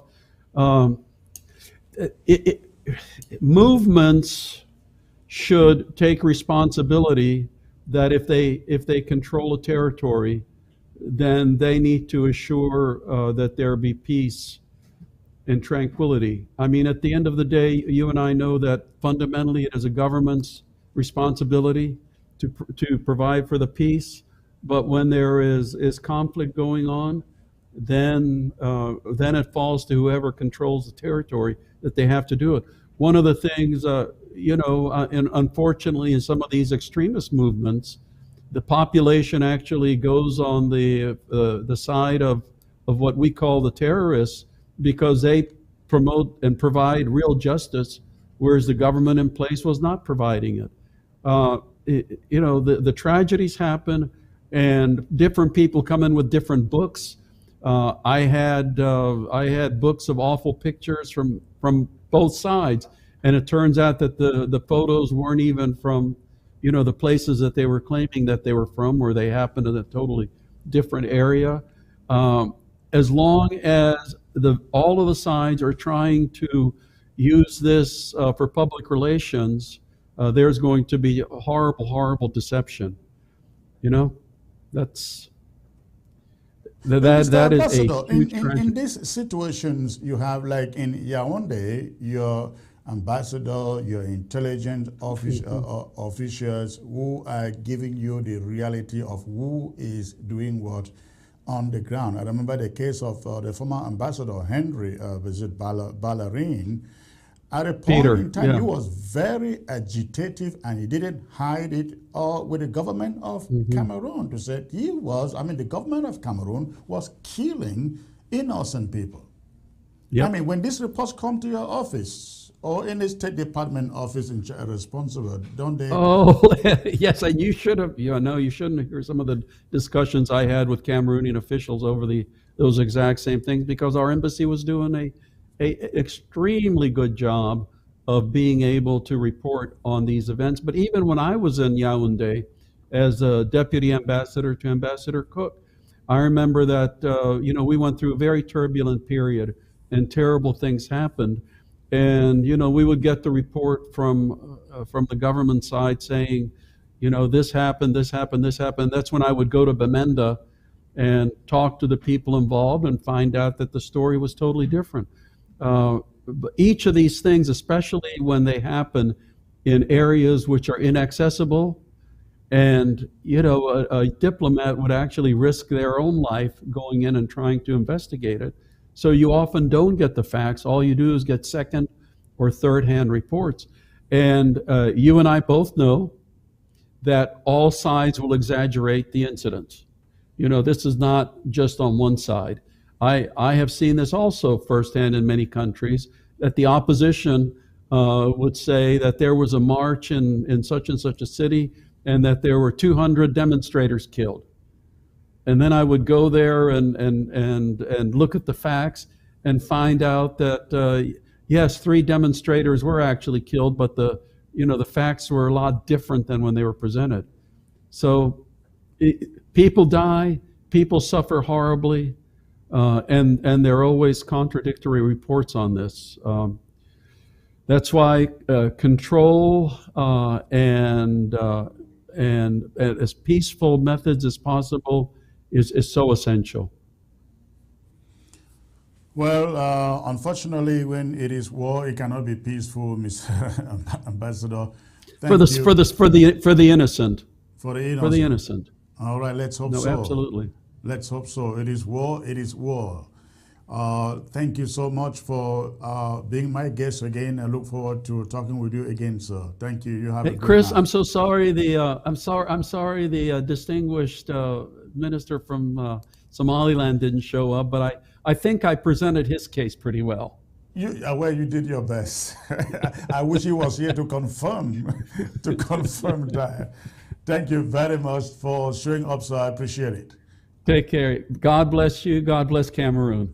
All right, thank you. You too. All right. Ladies and gentlemen, that it was Ambassador Tibor Nagy joining me from Washington, D.C. Washington, D.C. We're looking forward to having him back when need be. Ladies and gentlemen, I will now open the phone lines for those of you who still have questions to ask. So I will open the phone lines and let you come in with your questions. All right, let me get to ground zero first. Hello. Chris. Hello. Yeah, hello, Secretary Chris. Hello, sir. Where are you calling from? I'm calling from ground zero, precisely from Mason County.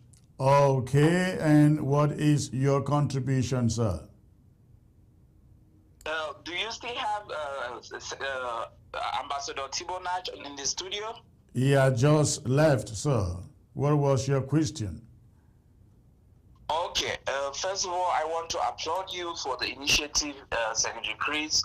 I think you're doing a good thing for this revolution, and I wish you to keep up with that same spirit.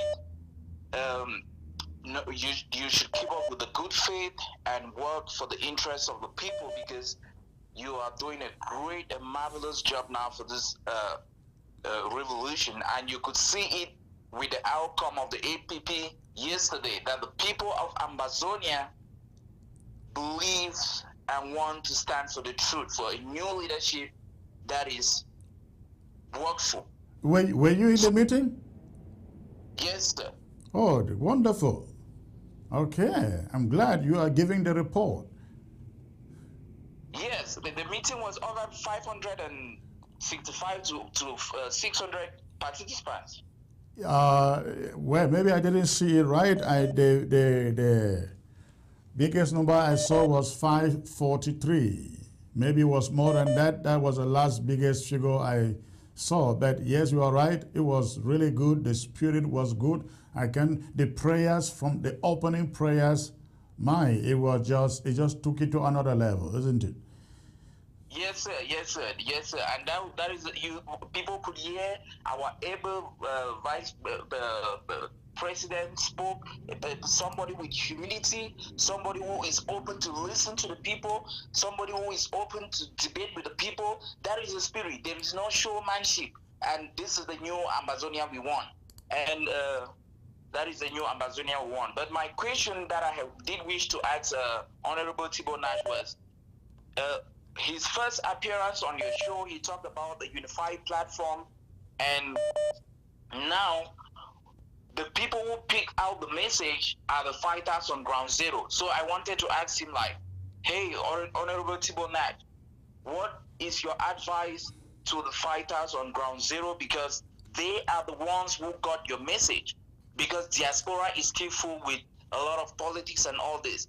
What message can you give to the fighters down there? That was my message. I think I asked that question in another way, and he said, he laughed and said he's not in a position to give that advice. Okay. Right. That's great, Secretary Chris. Please keep up with this spirit. All right, thank you. Keep with this spirit. You are doing a marvelous job for Amazonia, and one thing we pray is that you should try to talk to because from what we realize is that SACO has been the hindrance of the IG not being able to talk with other stakeholders in the revolution. So you should try to unify other stakeholders in the revolution if you really want us to move forward. All right. Thank you. You have the knife and the cake. Thank you, sir. Have a great evening. All right. Let's see who is calling here. Hello. Hello. Hello, sir. Where are you calling from? I see a Nigerian number. Yeah, I'm calling from Nigeria, Secretary Chris. Okay. Precisely where in Nigeria? Lagos, precisely, Secretary Chris. Wonderful. I lived in Lagos for 5 years. Okay. What is in your mind, sir? I have a question to Ambassador. Ambassador is gone. Oh my God. Yes. Oh my God. Okay. Okay. All right. Yeah. Thank you. All right. Hello. Hello, Secretary Chris. Good evening. Good evening, sir. Where are you calling from? I'm calling from Bamenda. Okay. County. I'm sorry? Bagangta. Yeah, from Northern Zone. Northern Zone, Bamenda. Okay. What is in your mind, sir? Yeah, I want to. Yes, I felt very proud as an Amazonian yesterday. I felt very proud to identify myself with the people who cannot be brought down by crooks. Oh, you were in the meeting too? Yes, I was in a meeting. Wonderful. I guess. That's the link that you sent to me. Okay. Yeah, so I felt very proud. I recognize the fact that we Amazonians are not like Francophone who can be manipulated, suppressed, and brought down by leaders who have completely outused their usefulness. So, right. And yes, a lot of gratitude goes to people like you, the vice president, the 9 chops, who have refused to gain the world and lose your souls in order to bring redemption to a people. Unlike those so-called leaders who have disturbed us from reaching the destination of which would have already reached. Anyway, they say it is not too late. So we are very grateful. You see, I think what is happening in this struggle is at certain levels, God is purging out selfish leadership. And I think we saw that from Sissoko. Somebody would say, how was Sissoko selfish? He was selfish because how could you hold a meeting of the sort in Nigeria without his cabinet knowing about it, ladies and gentlemen? Nobody was aware of it. Then we came to we came to Sako. We are seeing what is going on with efforts to mortgage Ambazonia and misappropriate funds meant for this struggle. Again, the example of AFCON is very, very clear.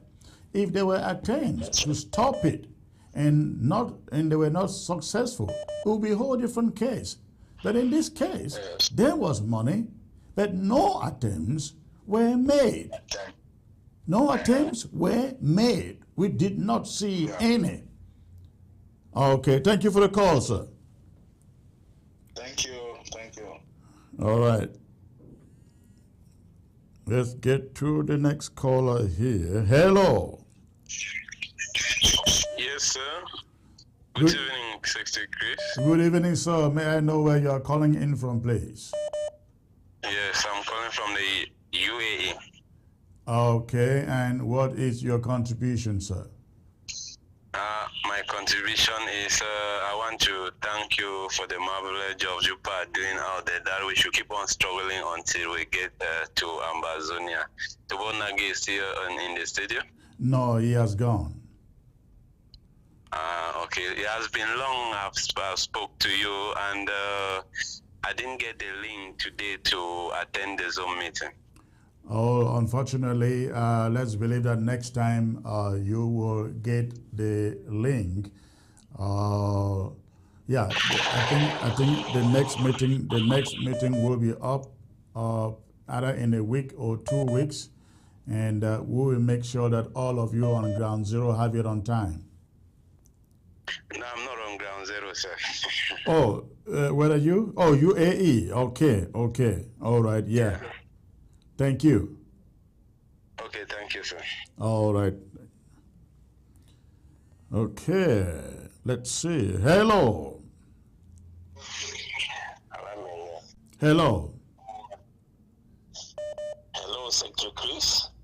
Good evening, sir. From South Africa. Where in South Africa?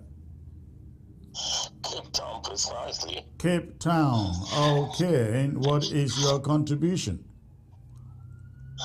Yeah, I was part of the meeting yesterday representing the Mancon local government area. I'm just very worried because of the lukewarm nature of the Restoration Council towards this undermining of Ambazonia institutions, and I hope what we put down yesterday should translate to them as a form of seriousness, and that they should take it not so lightly as they have intended to do, because we need to see action. We cannot tolerate a government that we have an event that would have put us right up there at the war level, and nothing was done about the event. We saw Barrister Fru came out and shut the borders on TV and then went him to sleep, and the AFCON just went through and even the games that couldn't hold in the stadium that was banned in Yaoundé have been moved to Amazonia, not to Bafoussam, not to Douala. Is that? Tells you how comfortable is that? the Republic finds it playing in Limbe. The games that were moved from Olembe were not moved to Douala, but to Victoria. Yes, that tells you how comfortable La Republic has seen Victoria. So, hello? Yes, I can hear you. Yeah, so what I'm earmarking here, because we are in so much battle here on social media, especially on subject of this Restoration Council and the government of Dr. Samuel Ikome Sako. One of the things that we are asking here is you cannot start leading from outside. You need to start leading from home. Boya and Fako are actually his own local government areas, and events of that nature that would have put us on the map as a people fighting for liberation comes and goes without was grabbing the opportunity. I don't care about the funds that were disbursed, but what efforts were made, because apparently nothing, just nothing was done to circumvent the failure. And in his capacity, I've seen a change of theory. Now I'm trying to say this is not the only fight Ambazonia going to fight. There will be much more battles that Ambazonia. It doesn't serve any purpose when we keep changing theories. Well, the question is if there are battles we can grab. You see, it is simple. The question is if there are battles we can grab and win and we cannot even make attempts. Why should anybody believe that you're going to win any other one ahead? Yeah, that's exactly it. And the magnitude, the magnitude of this one, the magnitude of this particular battle, the AFCON, is what puzzles me a lot, because any little attempt that would have been made would have made a difference. Yeah, I'm telling you, Secretary Chris. No, you're very correct on that. If we are to win further battle, this one was one of magnitude that would have put us onto the map.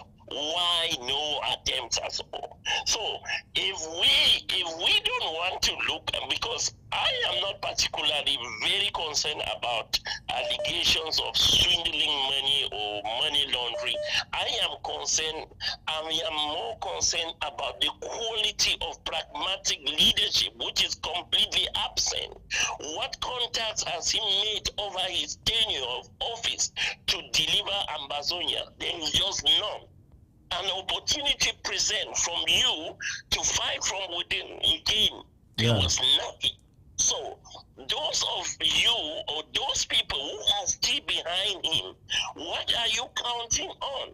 That's a good question. That is a good question. And comrade, listen to me. This is the reason why you heard people in that meeting of yesterday saying, this is the moment. Any Ambazonian who still wants to put a dime into the pocket of Dr. Sako to lead this struggle just doesn't know what they are doing. This is the moment you withdraw your CID, send it to your county. And let me also say this. It was also very clear coming out yesterday that any county that keeps on hanging behind a faith leadership will be put aside, because we will get new leaders in those counties, and those will be the people that Ambazonians are going to fund. What is going on is you have these county leaders who are in this Bitcoin cryptocurrency ring, ladies and gentlemen, taking your money and investing into Bitcoin cryptocurrency. In the days ahead, we have not only sent a message to the Restoration Council, we are sending a message to every county leader. Ambazonian money will no longer go to people who are investors and revolutionary leaders. All right, so thank you. Yeah, just before I go, Secretary Chris, the one thing I want to leave the Restoration Council with is the fact that Dr. Sako's oath of office gave him the mandate to be the custodian of Ambazonia institution. And his attitude in the last 2 weeks has been one of undermining the very institution that he took an oath to protect. The Restoration Council was quite clear about him and reshuffling of his cabinet or appointment. And he went ahead to do that. He went ahead to undermine that particular instruction. What is the Restoration Council waiting? Because that is already a violation of oath of office, and it has a magnitude that worth an impeachment. Wait, comrade, listen. The allegations against him. Yes. If you disregard our institution, then you are worth putting out. What are we waiting for? I thank very much for what the resolution that came out of the meeting yesterday, because it came with a time frame that they must take an action. Because I wouldn't wait for the case. I always want to relate to the case in South Africa of state capture. If we want to investigate allegations, it will take years. But there is one thing that is glaring: the violation of oath of office by undermining a critical institution that we all looking up to. This must take Dr. Sako out of the leadership of this revolution. All right, thank you. Point. Good night, and thank you for the opportunity. Thank you. And ladies and gentlemen, let me add that, listen, Sako is not going to be the only casualty here. I said it to him, Mr. President, you don't fix things and take out Irene Ware from this leadership, she will take you down. And now I'm beginning to see that the Restoration Council is going to be the third casualty in this thing. We're not going to let go, ladies and gentlemen. The Restoration Council has been sitting on this problem for over 3 months, and all they do is manipulate everything that comes up before them. You have the chairman, you have the secretary, and the vice chair of the Restoration Council. These are the 3 people who are seated on these problems, and all they do is go out, manipulate Ambazonians. 7 days have been given to them. After 7 days, there will be a new leadership in this interim government, and then there will be a conclave that will be called for the people of Ambazonia, like in the 4th conclave. In that conclave, if the Restoration Council hasn't impeached Sako, they will be impeached by the people of Ambazonia. That is coming. It's not going to take long. All right, let me get to the phones. Okay, the phone lines are open, ladies and gentlemen. Unfortunately, I can't pick many of your calls. Let's get this one. Hello. Hello. Please, before you call, turn down the volume of your TV. Before you call, make sure that the volume of your TV is shut down. Hello. Good evening, sir. Good evening, sir. May I know where you are calling in from, please? Calling around Maryland area. All right. And what is your contribution? Yes, Secretary Chris. I can remember that the reason we established a government in the diaspora was to eliminate warlords in Grand Zero. Unfortunately, that did not happen. We have warlords in the diaspora. So, what is stopping us from kind of establishing a way in Grand Zero for funds to go directly to Grand Zero? Look at what is happening with we warriors. What is stopping us from establishing that kind of organization or unity where we can eliminate all these diaspora businesses? Because a lot of people, this has killed the struggle. Diaspora is the problem. Comrade, hold on there. I think we don't want to fool ourselves. In every stage of this struggle, there is need for accountability. Now, on Ground Zero, you heard Tibor Nagy talking about John Garang, Savimbi, Museveni, and the rest. They led their organizations from their ground zeros. The problem we have now is we don't have such leadership, such personalities on the ground. So, and you know, the money comes from the diaspora. If there is no organization in the diaspora, I bet you there will be no accountability. There won't be any accountability for those on the ground. For example, I received so many phone calls from people whose families have either been kidnapped, abducted, or ransoms asked of them. They call us. because they don't have access to those fighters. But they know we found those fighters. So when they call us, they know we can get back to them and say, hey, what you are doing is not right. What you are doing is wrong. So we need these layers of accountability. That is why a diaspora leadership is very, very critical. But we want a responsible one, a one that can deliver. All right? Yes, it's understandable. Please let me come in. Let's look at the case of Biafra. Let's look at the case of Biafra. Yeah. They have a one strong man. That is Nnamdi Kanu. Look at what is happening in Nigeria. I bet you that nothing can happen to Nnamdi Kanu because the unity and the support that Biafran have given to that guy is unmatched. It's unbreakable. So if we had that opportunity, we would have long gone far. We tried, Sisiku to an extent tried to bring us to that point because when he was, I remember in 2017, when he was there. But in Nnamdi's concept, concept is that of a strong man, isn't it? Is that what you are advocating? I thought you are advocating against strongmanism.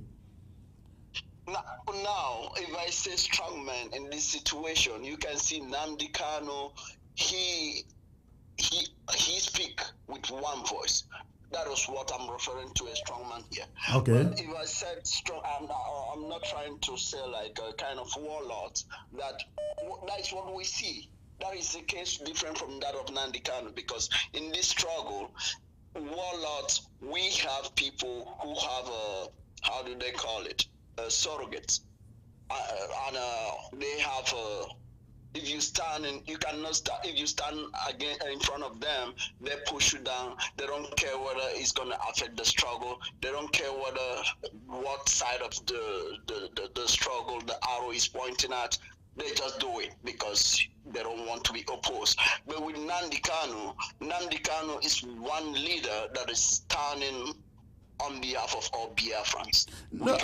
Please, I think that is an overstatement because I don't think you understand the dynamics enough of the Biafran struggle because I know in Biafra there are at least 3 major groupings and they each oppose Nnamdi Kanu. If you say Nnamdi is of the military wing, I would say 100%. 100%. But there are other Igbo or Biafran groups that are totally opposed to Nnamdi. Yes, it's true. We will always have people like that. We will always have people like that. But the case in Southern Cameroon is a crisis. We have a crisis within a crisis. Yeah. That is what we have a crisis within the conflict. Within a crisis. Yeah, you're right. We have a crisis within a war. Yeah. We have a crisis within a war. So how do we manage this? Is the problem. If we can dialogue among ourselves, why should we expect anyone to sit on the table with us? Comrade, I can assure you there will be that dialogue, ladies and gentlemen, in the coming days. I'm going to have Yerima here, Comrade Yerima, on this same set. I will have people from the IG on this same set. I am equally looking forward to having Dr. Ayaba on this same set. We're gonna start talking to everybody, and we will do it on this platform. And when we do, that doesn't necessarily mean that we agree with what they do, but we have to look for a means, as you all here, ladies and gentlemen, to see we can bring everybody on the table to talk about how we can work as a team without necessarily turning into HGovC or turning into Morris or turning into the interim government. There is no doubt the interim government is the leader in this struggle. We have to find out a way how we can then work with every other group, ladies and gentlemen. I think it makes a lot of sense when a diplomat like Tibor Nagy says, hey, I sit in my office and there are 10 people coming from 10 different organizations for the same case. They don't know who to address. So we've got to start. I'm going to bring in the days ahead these leaders, bring them onto this table. Let them share with all of you what their vision for collaboration and unity is. And comrade, we will move from there.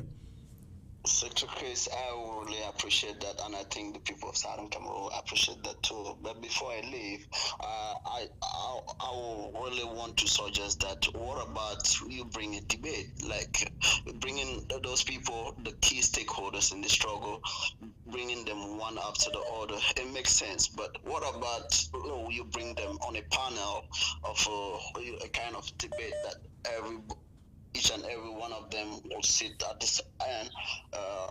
Mr. Yerima, Mr. Yaba, Mark Barata, I can remember we had Mark Barata on your studio the other day. Mark Barata, even Sapang Ivo, Capo Daniel, lots of those people I've mentioned, I don't even like them. But I can bet you that even in the family, some of those people are irrelevant, comrade. Some of those are irrelevant. We bring in the leaders that matter, who have a following. Those are the people that matter. Even in the family, not you do not cooperate with everyone. Even within your own immediate family, it's not everyone that you don't speak to. It's not that you people have a problem, but the issue is that you people are united for a common goal, for the goal that you are family, for the purpose that you are a family. All right. Thank you for the call. Let me try to see I can get to other callers. Let's see what we will do. No problem. Thank you. Thank you. Okay, I've been missing so many calls here. Let's see where this one is calling from. Hello. Hello. Hello, you are live on ABS. Sir, where are you calling from? I'm calling from California. Okay, what is the contribution? Okay, Secretary Chris, I want to thank you very much for the effort that you are doing to the Amazonian people. But I don't want to talk about Sako because I know Sako is finished.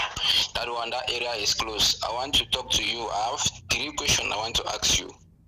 Okay. I would like you to answer that question with all honesty before the Amazonian people. And before God and man, I guess, right? The lady just called there and accused the ADF of receiving sponsor from La Republic of Cameroon. I want to ask you personally because I want you to answer this question with all honesty and frank in front of the Amazonian people. Is ADF sponsored by La Republic? That is the first question.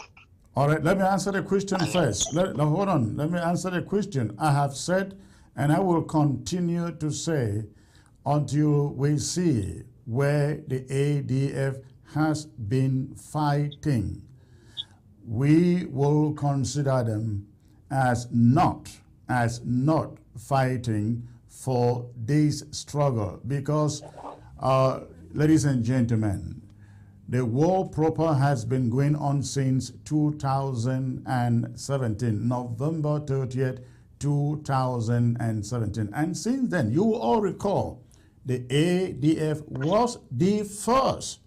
The ADF was the first to raise an army on ground zero. Remember Nagy, right? When Dr. Ayaba went there to launch the troops there, they were the first to put up a fighting force on ground zero. But honestly, if we should ask, where has the ADF fought La République du Cameroon on ground zero? Can any of you point to a single battle they have fought? There are many other things I can mention here. But listen, that thing is very simple. You can say you are fighting, engaged in a war for 4 years, and there is no single battle of years that anyone can point to. In fact, anything that is pointed at them are the killings, the kidnappings, every one of those things. Do they have an army? They do. Yes, they do. Are they fighting? We are yet to see it. Does that answer your question? Okay, it does not answer my question because it is all very clear. The last time I checked, the ADF just came back home with the head of a military man. From where? The ADF just came back home a few days back with the head of a military man, but party went on live on ABC and claiming that it was them that did the action, and the ADF fighters that went and caught the military man head in Bamiyan came back again and made a video to say party is a liar. Secondly, Mr. Chris, I want to ask you this another question. You came on live when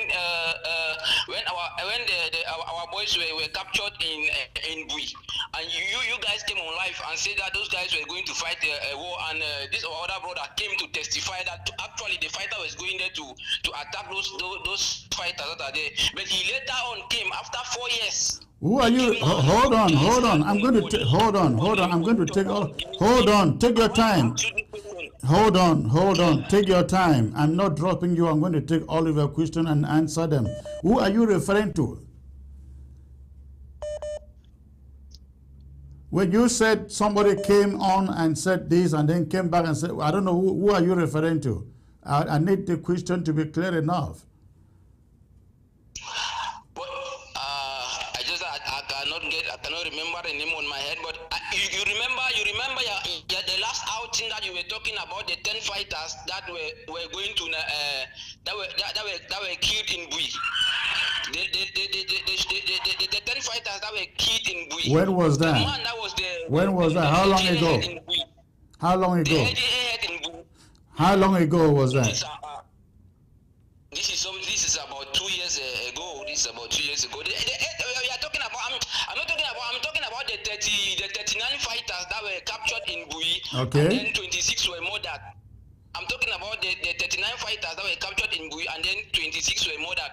That the LDA head in Bui came on live on your ABC TV and testified that those guys were going there to attack the camp that was there to go and neutralize General Insobu, and then they were captured and killed. But I was very shocked and surprised that the same man that came on ABC and testified that those guys were going to attack their brothers, that he was just acting based on information that was given to him. But those guys are already dead. Where did he say that? That he was just acting based on information. When then did he say that? After the appearance on ABC? I forward you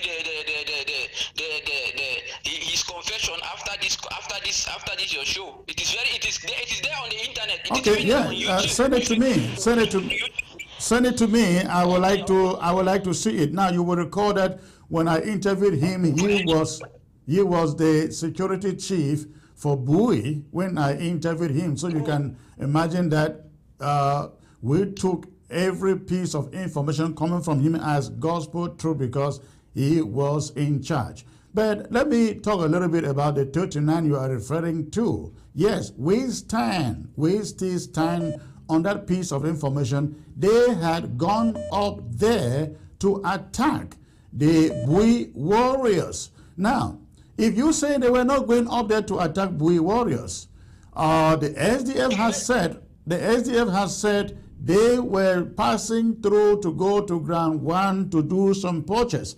Now, how do you get 39 people carrying arms to go buy arms? These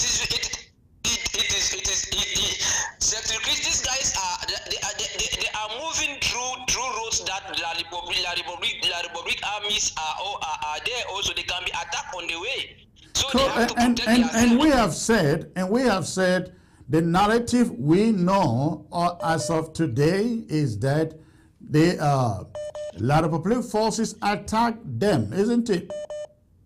And big numbers succeeded to escape. You think that the Bui warriors killed the 39 and left a big number to go? Who was the leader of the team? All right, listen, thank you for the call. We're going to talk about this on some other day. Okay, let me get other callers here.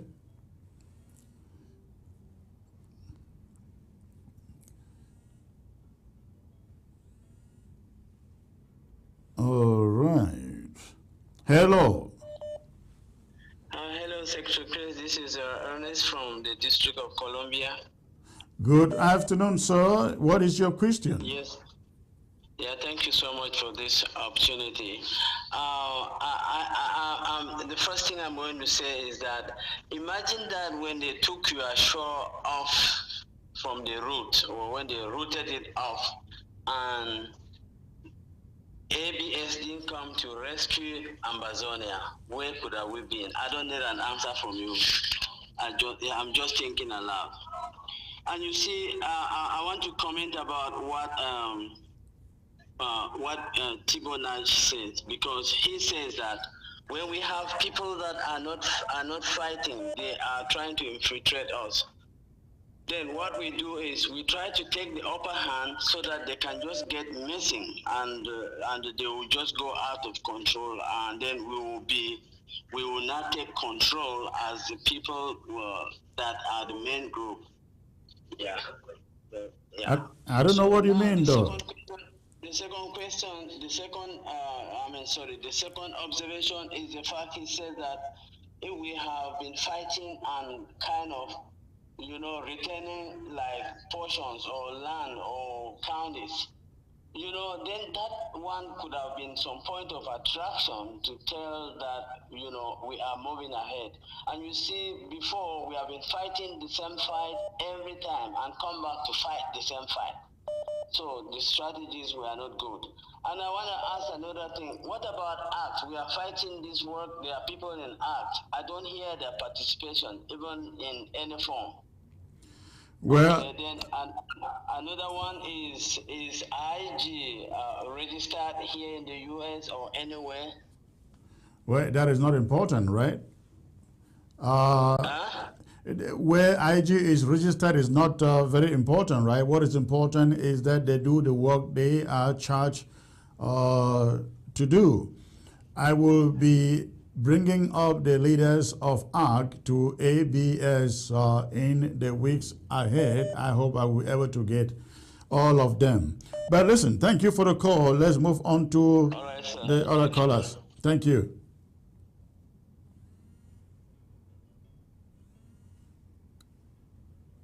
All right.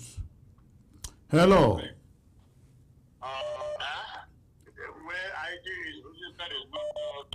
Before you call, shut down the volume of your TV, sirs. Hello. Hello. Hello. Hello. Hello. Where are you calling from? I'm calling from England. Okay. What is your contribution, sir? Yeah, Secretary Chris, I want to commend you for the work you're doing for us. Thank you. I want to make a certain comment on the show with Ambassador. Okay. One thing we should have in mind is that the ambassador is a diplomat, and on TV there are many things he cannot say to us. Right. But we should read between the lines what he's saying. He's telling us lots of things. Yes. Yes. So I believe after this show, you should go and listen to the audio and listen to him very well. He's telling us many, many things which we have to take into consideration. All right. And another thing I want to draw to your attention is that our leadership must be in the diaspora. So far, it's been going very well, except with the things that happen with Sako and things. And people who say that this is a God-ordained, people who say this is a God-ordained revolution are really right on that, because if Sako has taken out Irengwa behind the scene, Sako would have still been in power, mismanaging our funds. So it is God who makes Sako to delay for things to unveil the way they are. All right. We hear you. Thank you, sir. Yes, and one last thing I want to say before I go is that it's not about Sako being fired from his position. The money they put in the cryptocurrency business, how much is the money and how are we getting the money back? Thank you. Thank you. When we get to that door, we will cross it. Thank you. All right. Let me take this ground zero caller here. Hello. Hello. Good evening. Good evening, sir. Thank you for having me. Thank you. Can you get your phone closer to your mouth, please? Oh, thank you. Okay. I hope it's okay now. That's better. Okay. Yes, sir. I want to thank you, sir, for the effort you are making. Thank you. For this revolution, sir. You have been there from the beginning. You have been the face of the revolution, the engine. And just when crooks were going to hijack it and threw us into the abyss, once more you came to the rescue, alongside people like Vice President Ongwa, the Nine Chops, and so on. Thank you very much. I have no doubt that will prevail. So I want to remind the Restoration Council that they are standing before history. Yes, the Restoration Council, the fate of this revolution is in their hands, just as their own very fate is also in their hands. They either cooperate with the people who want Dr. Sako out legitimately, or they sink with Dr. Sako and regret it. Yeah. And regret it thereafter. So Restoration Council, the people of Amazonia have decided we do not want, yesterday at the Zoom meeting, you saw it, we do not want Dr. Sako as president. Were you in the Zoom meeting? I was there, sir. I was there. Okay. So it is your responsibility. In fact, if you guys of the Restoration Council act correctly, you take the decision to impeach him long before the 1 week given you expires, because it is a clear, legitimate case. So do that and save yourselves, or you perish with him. Yeah. We are not playing here completely. We are not playing here. So thank you very much, sir. That's just the bit I wanted to contribute. All right. Thank you, sir. You have a great night.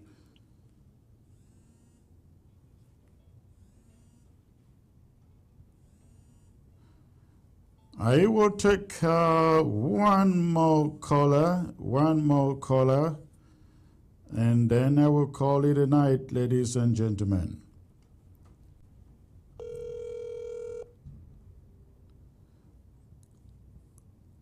All right. Hello.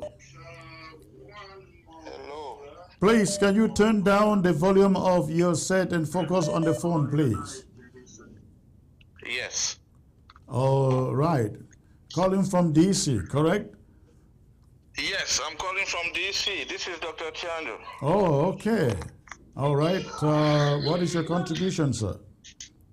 Yes, Secretary Chris, I think we are actually, I'm so excited with what happened yesterday during our meeting, the APP meeting, which was heavily attended. But I found something online which is very interesting. I saw the Chief of Staff, Professor Yim, spreading some information on how they have taken a decision with the President to eject all members who were not or who are not part of their government from all the fora, from the level of the LGAs and the counties.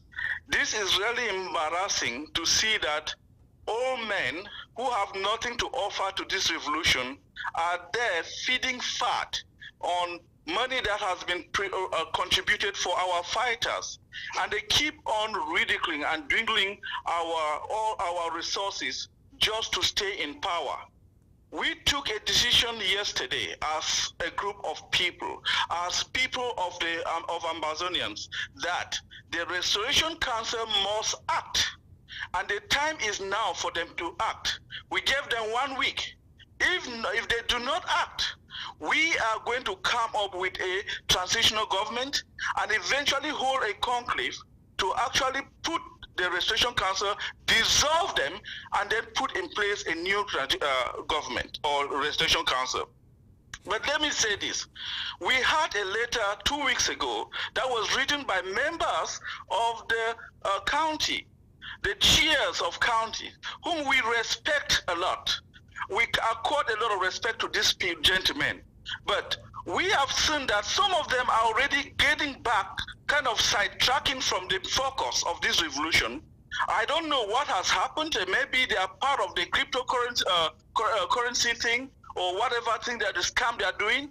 But it is a note of warning to all these county chairs who are not cooperating with the Ambazonian people to understand that this revolution belongs to Ambazonia.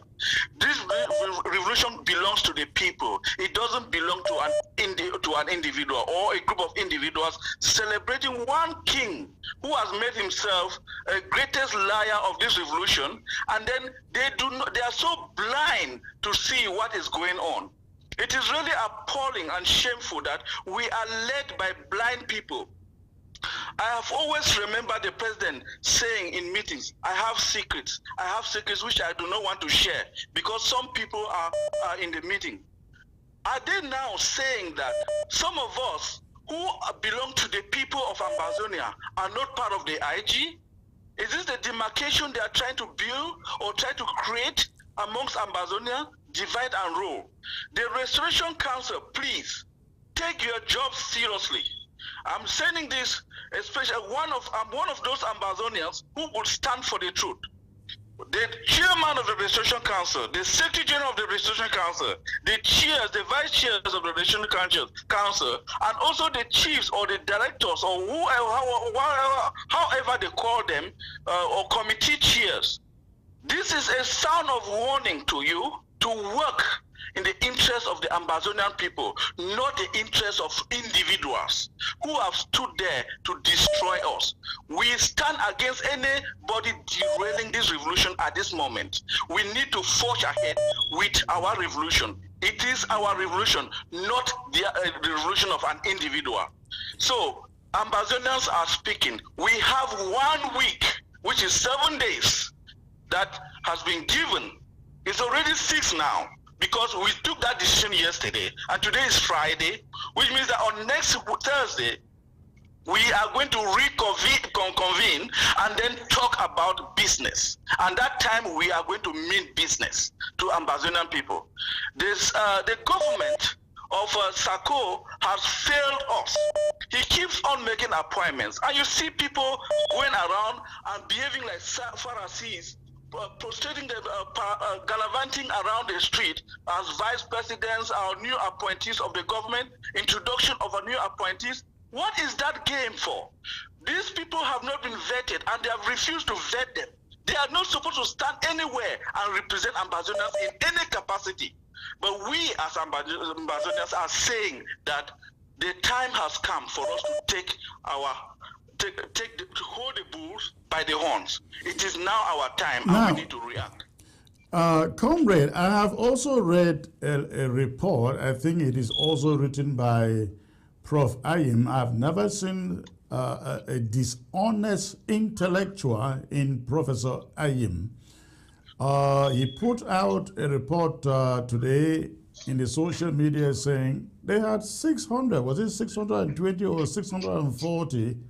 650. That's what he said, 650. In their Zoom meeting. Now, you know what they did? They counted the few hundreds who were watching them on Facebook to the 300 and that were in the actual Zoom meeting, and they said 650. So when you come across that report, that is made up. Just imagine, with 543 or 50, as some people have said, in the constituent Zoom meeting yesterday. Just imagine we had that running on television. Imagine how many hundreds or thousands that would be watching. Just imagine we add the numbers as they are trying to do to kind of prove, how popular they are. When I discovered that these guys just getting so desperate, Sako and his little gang getting so desperate. When he goes on television, he cannot get 400 people to watch him. They buy robots. They buy robots to watch him. Ladies and gentlemen, what a leader. Which leader does that? Buy robots. If you don't know, ladies and gentlemen, especially those of you on ground zero who are not used to, who are not IT savvy, you can actually buy robots. I watched some Nigerian pastors, 3 of them will come on the line and they buy so many robots. I see like 59,000, 60,000 people watching them. People who are not IT savvy will think, wow, 60,000 people are watching these 3 guys, whereas they bought robots. They bought robots to watch them. We know how that happens. We don't do that here, ladies and gentlemen. But when you are a leader and you are in the habit of trying to inflate figures just to prove a thing, you are done. You are done. You are no longer a leader. The mantle is gone. And that is what is happening here. But comrade, let me also add that I hope the Restoration Council has gotten the message. If they will not let Sako go, they will go down with Sako. Nobody owns this struggle. The people of Ambazonia whose families are being killed, whose villages are being burned down, whose families are living in refugee centers all over West Africa, they own this struggle. Those boys living in the bushes and fighting on a daily basis, not having a bed to sleep on, they own this struggle, and not some sycophants, hand clappers in the diaspora, so-called Restoration Council. You don't own this struggle. We will get rid of you. Ambazonians will get rid of you if you think you will put your own greedy interests ahead of Ambazonians who are losing families in this struggle. The county chairs who put out that letter the other day, thank God their names were there. We will get down to every county and defund every county that continue to hang behind Sako. And we know the reason why. Because you are all Bitcoin investors. The names are there. I have the names. All of you so-called county chairs, if you cannot stand on your own word, you are not worth being called leaders. Leaders must be trustworthy. Leaders must stand on their own words, not sycophants and hand clappers, Tories. All right, sir. One thing that I just learned about is the stupidity and how people have condescended to the low level, the lowest level in their lives. How could I hear this native doctor in the name of Ochiba is taking pictures of people who attended the APP and sending to the Directorate of Archives that this is the list of people that will be punished when they get to Boya under the leadership of Sako. What a shame. It's so derogatory to find out that individuals go and congregate in a meeting like that, and then they are listening, they are doing things that are not progressive for our struggle. It is so Ochiba Nelson is busy taking photos of people and sending to somebody called a director of the National Archives, and his father is walking the streets of Yaoundé hawking cigarette. He cannot rescue his father. He should be ashamed of himself. It is really, really shameful, Secretary Chris, because let me just say this thing here, which is really bothering me.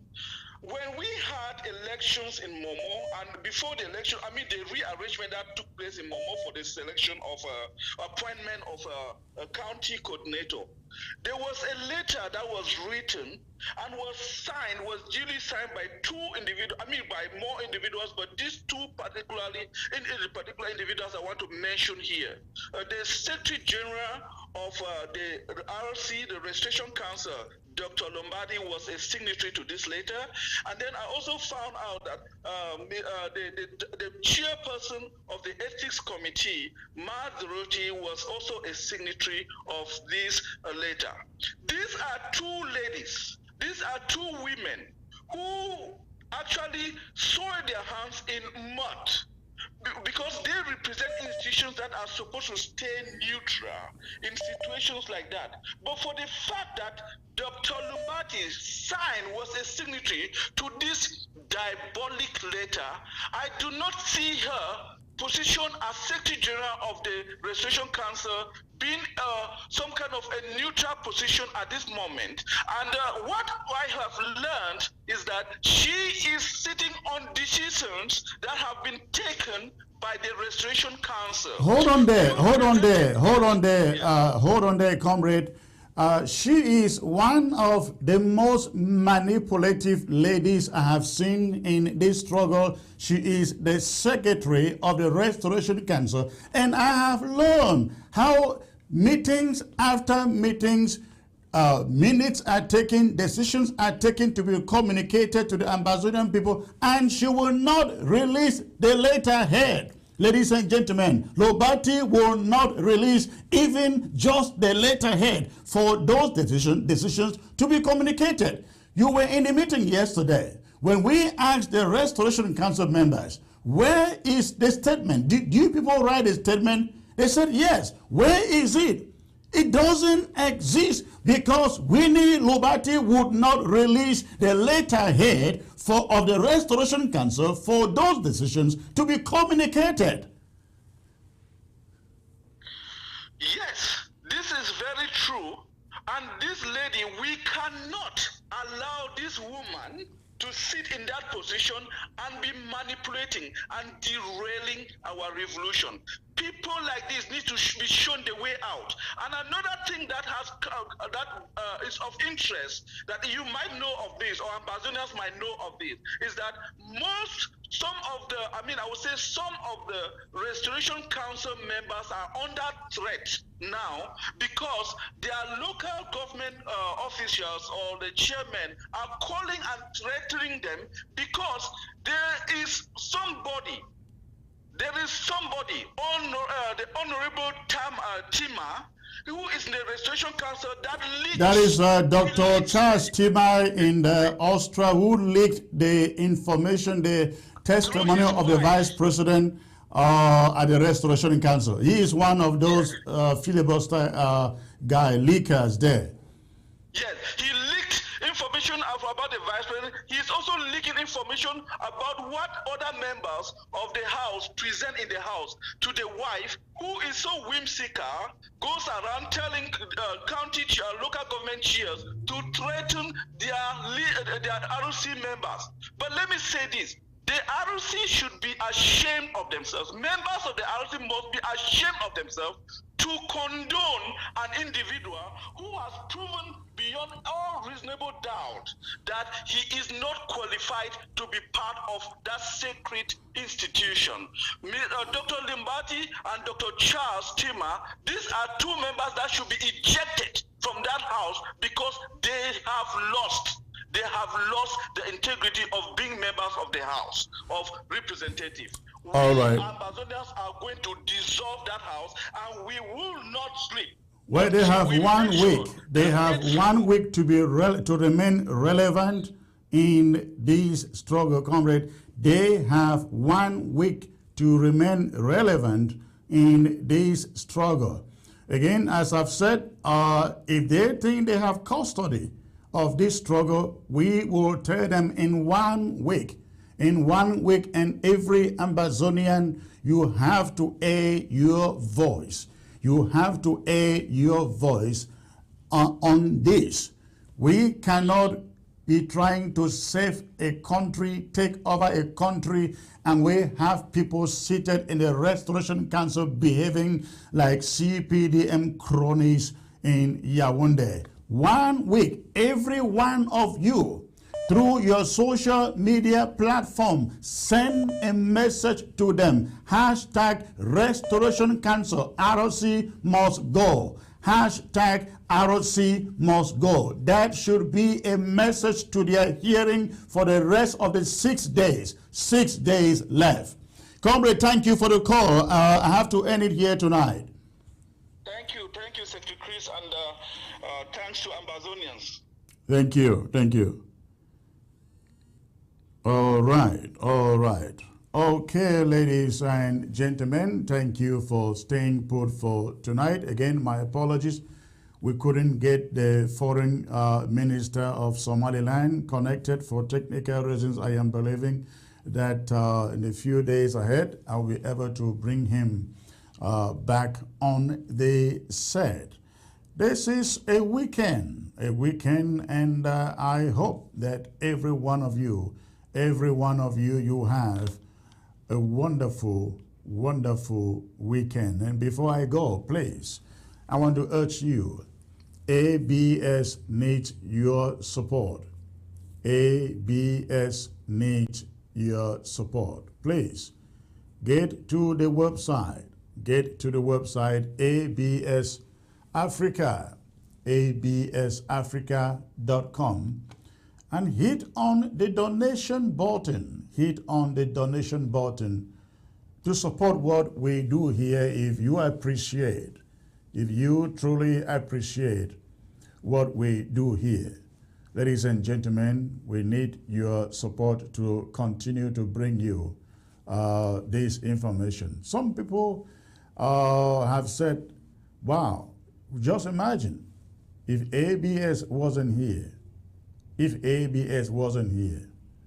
Everybody will be in a bottle with no information. Ladies and gentlemen, we can only keep on bringing you this information with your support. So please log on to the website absafricatv.com and please support us. And if you are watching by way of YouTube, we want you to also hit the subscription button on your YouTube page so that you can always be notified when we come to you with live broadcasts. We're going to be having quite a number of changes in our programming here. Unfortunately, we are not just there yet, but those changes, they will be coming. You will have them. You're going to be having news here at ABS on a daily basis, almost 24/7. We are still trying to put things together, and that is one of the reasons why we desperately need you to support us. Please get to the website. Again, absafricatv.com. Hit the donate or fans club button and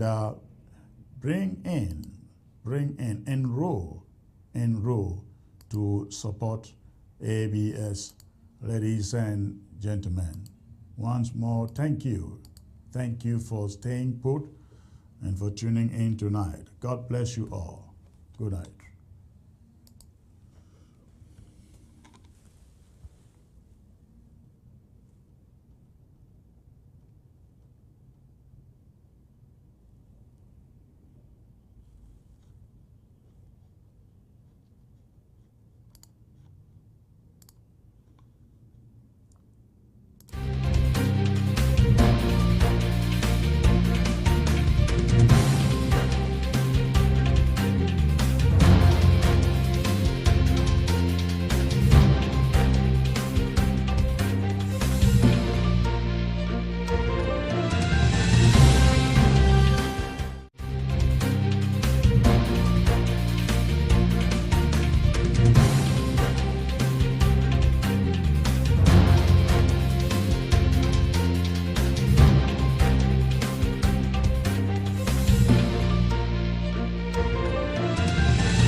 Binda Paul Kapunda, président Benjamin Tibor,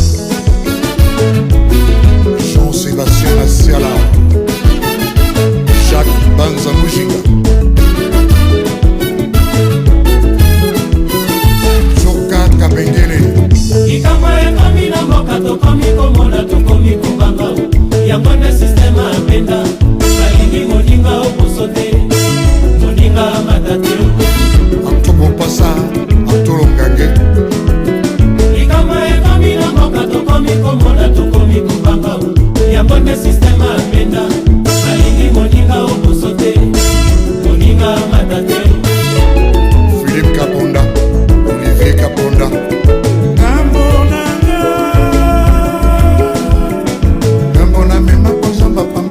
Nasona sala suka se elonga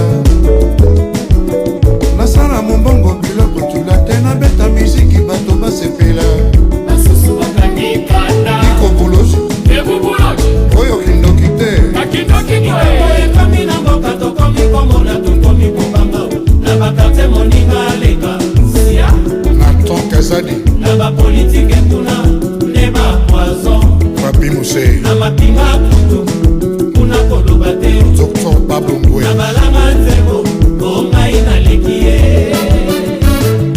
Eliane Kazali Etienne François Diabanza.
Bienvenue, Chirac Moto.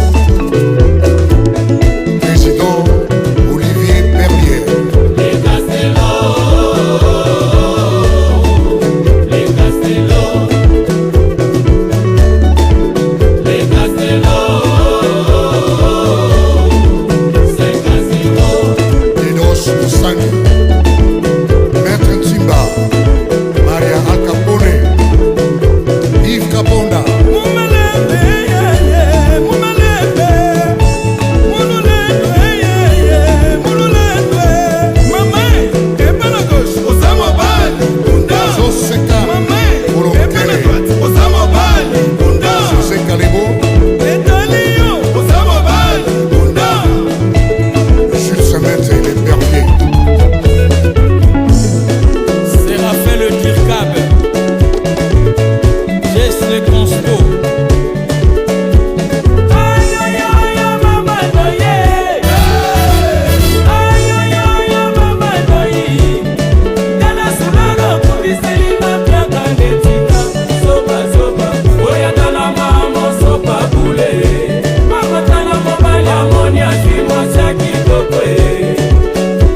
Zoka paka numba jiwele